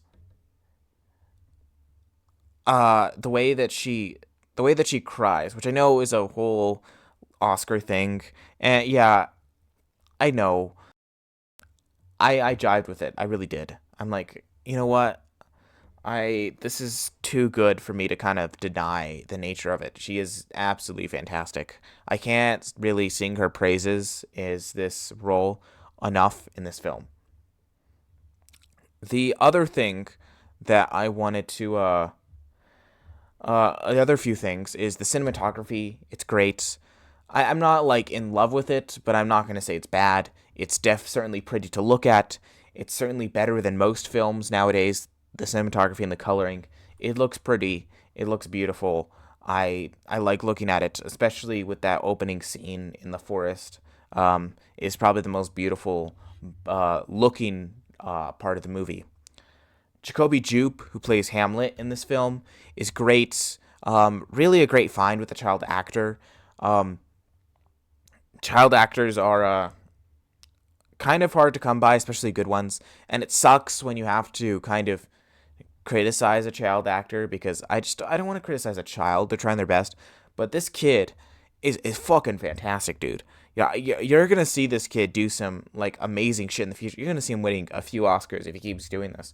I don't know how at like what fucking 11 years old is he? I don't fucking know. He's fantastic. He's such a good actor as a kid. And he's part of what like, and yeah, he's a main element of what I liked about the film. The costume design is obviously very pretty. It's very well made. I'm not going to deny it. The production design, again, same. Like, with the costume, the production design, and the makeup and hairstyling with this film, it's all well made. It's all pretty. But I kind of have the same issue with it as I have with a lot of Hollywood period pieces in that it feels constructed. There's no real grime to it. I feel like I'm watching a Hollywood movie. But I guess that kind of works for this film since it looks like play-like, and obviously this is a film very connected to a play.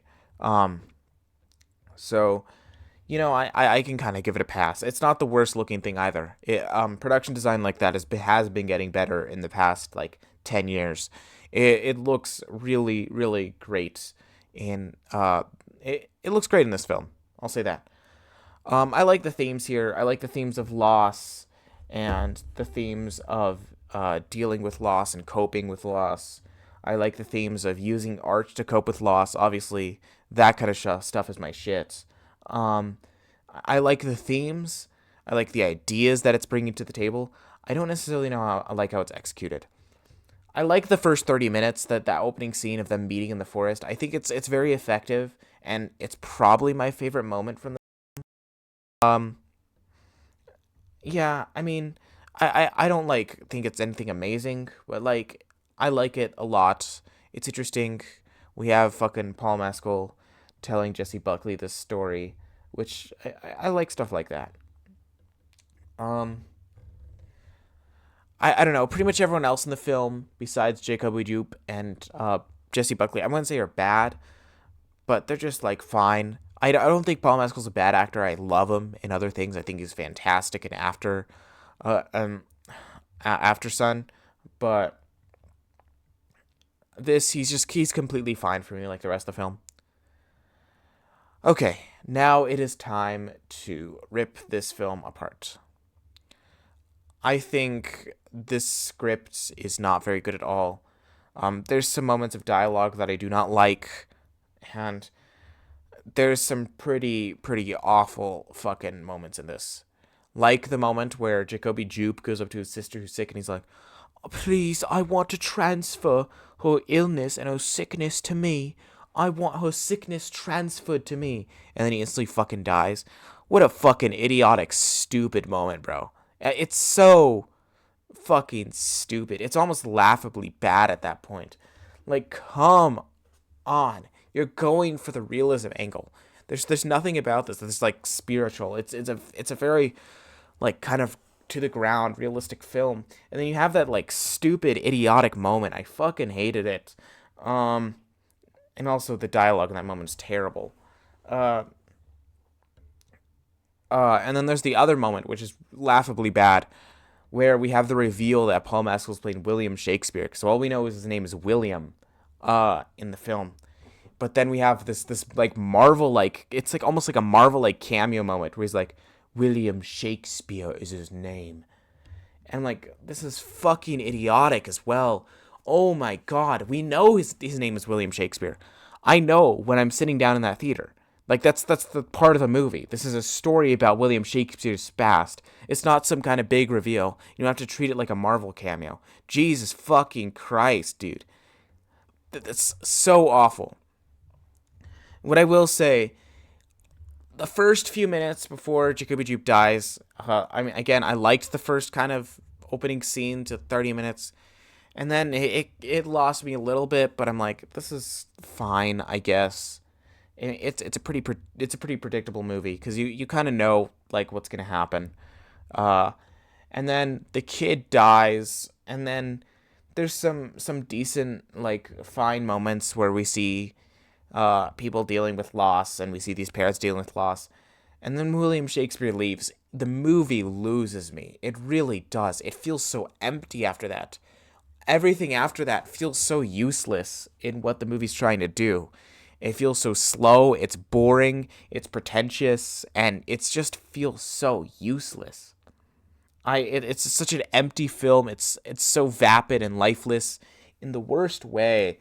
And I get what Zhao is trying to do, but I really did not like it. It irked me the wrong way.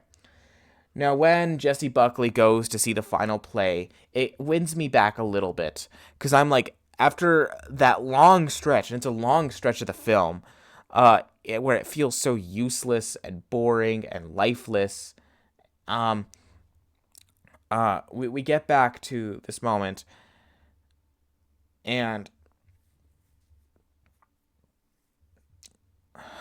let me think it up, and it kind of wins me back a little bit. I'm like, okay, this kind of play ending, I get what Zhao was going for. It's not as disastrously, it's not as disastrously horrible as this ending could have been, and it's a fine ending. And then I could see what she's doing. There's some really fucking overly melodramatic scenes where she's like fucking breaking down in tears. She's like, Hamlet, Hamlet, oh my god, it's Hamlet. And like, dude, this is kind of fucking idiotic, but it's fine. That final sequence is shot really well. Easily the best moment of production design with the ball fucking arena. I think it's the ball arena. I don't know. And that whole like Shakespeare show. It's fun. It's not. I don't know. It's fine. I guess it's not the worst way it could end. And I'm like, you know what? I could see the decency in this, but I was still not with this. I mean, the score I fucking hate. With a moment like this, where there's a lot of tragedy, there's a lot of loss, I would love to see a mature score that really does a mature score that that really does like allow for moments of silence. But there's not a lot of moments of silence allowed for this. There's a lot of piano, there's a lot of violin, and it really lifts up the melodrama, really ruining a lot of moments for me. I hate that. I hate when the scores have to really drive up the melodrama and be so fucking overly dramatic to drive up the drama in moments. I feel I'm just like, Jesus Christ, dude. It's I just don't know. I feel like a lot of these scenes would be more effective silent, and it really fucking ekes me the wrong way. I think that's part of what helps the sentimental value for me. Is there's a lot of super silent moments in that film that really allow you to sit with the characters and kind of sit with what they're feeling. And again, that's it's lifted by the fantastic screenplay and the fantastic acting, and this just does not have that. The directing is terrible. I just do not like it. I see what Zhao is going for. I do not like it. I just don't. I really don't. It ekes me the wrong way. And maybe that's a personal thing. I'm not going to say it's like objectively bad directing, but I personally do not fucking jive with the directing of this. Wow. Oh my god. The editing of this is also pretty fucking terrible. It's like horrendously edited. I hate it. I hate how it's put together. It causes for such a boring thing. This movie, how long is this movie? Because it really should be cut down. Let me fucking check this real quick. IMDb, net. That's not a fucking website where they sell ham. It's 2 hours and 5 minutes. Jesus Christ, this thing could be 90 minutes. Cut 35 minutes from this fucking movie, dude. It is fucking abysmally boring in the middle. Really do that. You know, I could fucking reenact this entire fucking movie for you. Hello, I'm William Shakespeare. Hello, William Shakespeare. Well, no, he's not revealed as William Shakespeare. Hello, I'm William. Hello, William, I'm Jesse Buckley. Let's get married. Let's fuck. Let's have children. They have children. And then there's little Hamlet. Hello, I'm little Hamlet. Oh my god, Daddy. Look at this stick. It's like a sword. I'm going to be the greatest knight. I'm going to be in your shows one day. I'm going to be the greatest knight in all across the land. Oh, wow, Hamlet. Hamlet, you're so amazing. I love you, Hamlet. Oh my gosh. And then his sister gets getting sick. Oh no, my sister, she's so sick. Please, God, I hope, please transfer her sickness to me. Ah! I'm fucking dying. I'm fucking dying. Oh no, Hamlet, they killed my boy. Oh my God, they killed my boy. I'm gonna go get sad and fucking write a play for months of my life. What's his name? He's William Shakespeare. Oh my God, did you know that my name is William Shakespeare? Did I mention my name is William Shakespeare? This is a movie about Shakespeare. Did you know that? Yes, my name is William Shakespeare. And then, I don't know, everyone's sad for fucking 2 hours. It's boring as shit. Oh, boo-hoo, your fucking son died. I don't give a shit. Fuck this movie, man. I don't know. I don't hate it. It's the most fine thing ever. It's well constructed. There's a lot of passion put into it. It's decently put together. You can tell competent people made this fucking movie. But, come on. It's the most boring, fine piece of Oscar bait I've ever seen. Jesus Christ, dude. This thing does not deserve as much praise as it's getting. It's just fine. It is completely fine. It is the Hallmark Channel version of an Oscar movie, of an art film. It literally is. It has all the tropes in it. It's kind of predictable in moments, and it's just the most fine, boring thing you've ever seen. I really, I don't know. It's Hamnet.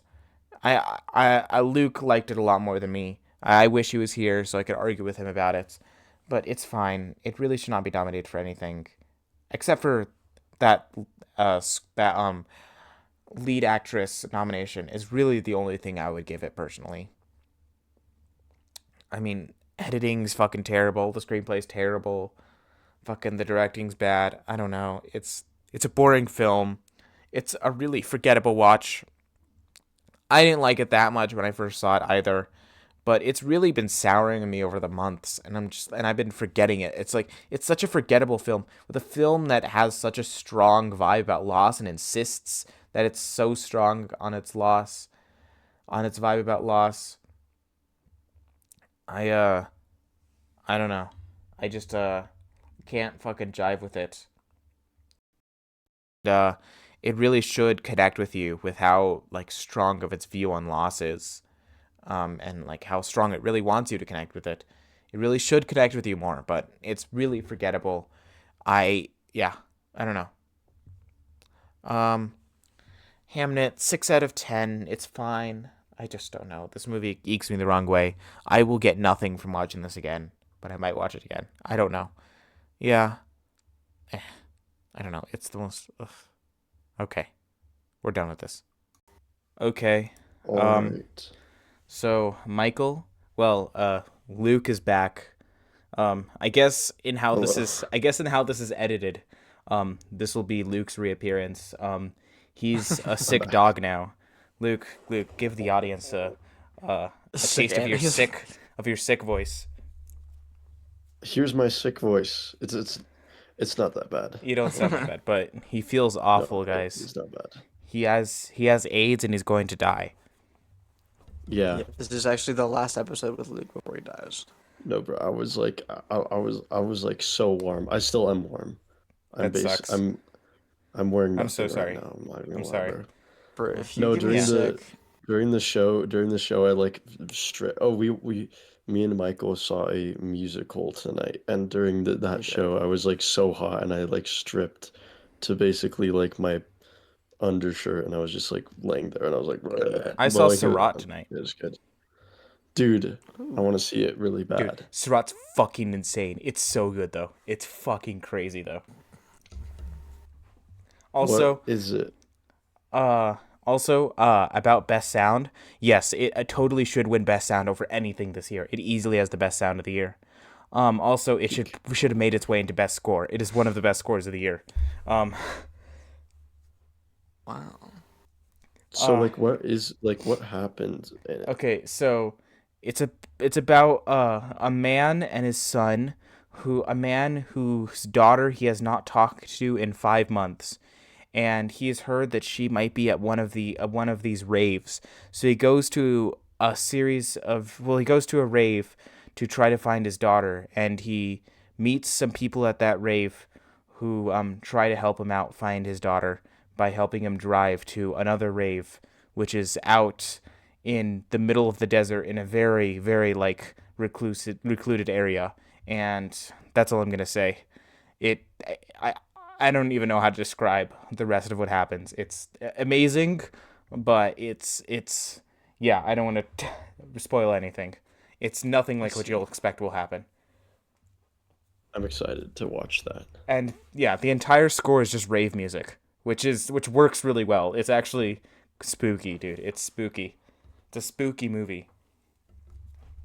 Dude, I'm excited. What? It's an international movie as well. Yes, it's nominated in 2 categories: best sound and best international film. Nice. Do you know what country? Spain. Spain. Okay, cool. Yeah, there's a lot of great I'm cinematography of the desert in it as well. I'm very excited to watch that. Yeah. Um. Alrighty. But everybody, thank you so much. Oh yeah. We have now we have to hear Michael. Michael, please Oh, give us yeah. your recommendation for Michael. next week. All right. My recommendation for next week is Disco Pigs. What? Yeah, it's something one of my friends has been telling me. She's like, dude, you need to watch it. It's She enjoys it. I don't think we'll enjoy it. But you know, I was gonna watch it Disco regardless, Pigs. so I'm gonna might as well make you make it. Might as well make you guys watch it. It's TVMA. It's a television movie. I don't fucking know. It has who's the one guy? He was in Cillian 28 Murphy. Days. Yeah, It's- Killing Murphy. All right. Christina Sheridan. I think I've heard that name before. This looks interesting. I really don't. I think this might be another fucking, oh my god, Dinner in America. American. Yeah, Dinner in America. But you know, Okay, you know what? I've never heard of this. This is the first thing on the pod that's been recommended that I've never heard of. Ooh, look at that. I'm interested. I'm excited. Yeah, no, I'm interested too because she's described it like it sounds interesting, but like I don't know if I'll enjoy it or if we will. I don't know. We'll I see. mean, we'll see. We'll see see. next week. It's only an hour and 30, and it's on Tubi for anyone Yeah. wondering. Next week, I guess we'll be talking about Disco Pigs, and Project Hail Mary. Yes. Oh yes. Oh my Okay, I'm gonna make a prediction right now. This is even more important than my Oscar predictions. I predict that Michael is gonna rate Project Hail Mary 5 stars on Letterboxd. Yeah, I probably am. Wait, no. I'm gonna go even further. I'm gonna go even further with this prediction. This is even more of a bolder one. I think he's gonna add it to his top 4. Whoa. Okay, you know what? I might actually. Haha. Just because it's Yeah. space, and I'm like a space fucking goon. All right. I might. Luke But is sick. again, we'll see. I want everyone who watches this in the comments to leave. Everyone who watches this to leave a red heart in the comments for Luke. It'll cure his sickness. Yes. I want All 3 of our viewers leave a heart. For Luke, he needs to be cured. Yes. Yes, I do. I have a long week. Actually, that will be good if like people like interact with the video. Maybe that will make YouTube push it more. Yeah. All right. Well, this has been the Beautiful Friendship Podcast. I'm Eric Dominguez. And I'm Luke Anaya. And I am Michael Capanos. And thank you guys for listening. Oh yeah, also next week we'll be talking about the Oscar results. See how our predictions stacked up. But well, next week I will see you guys next week. Goodbye. And get better, Luke. Goodbye.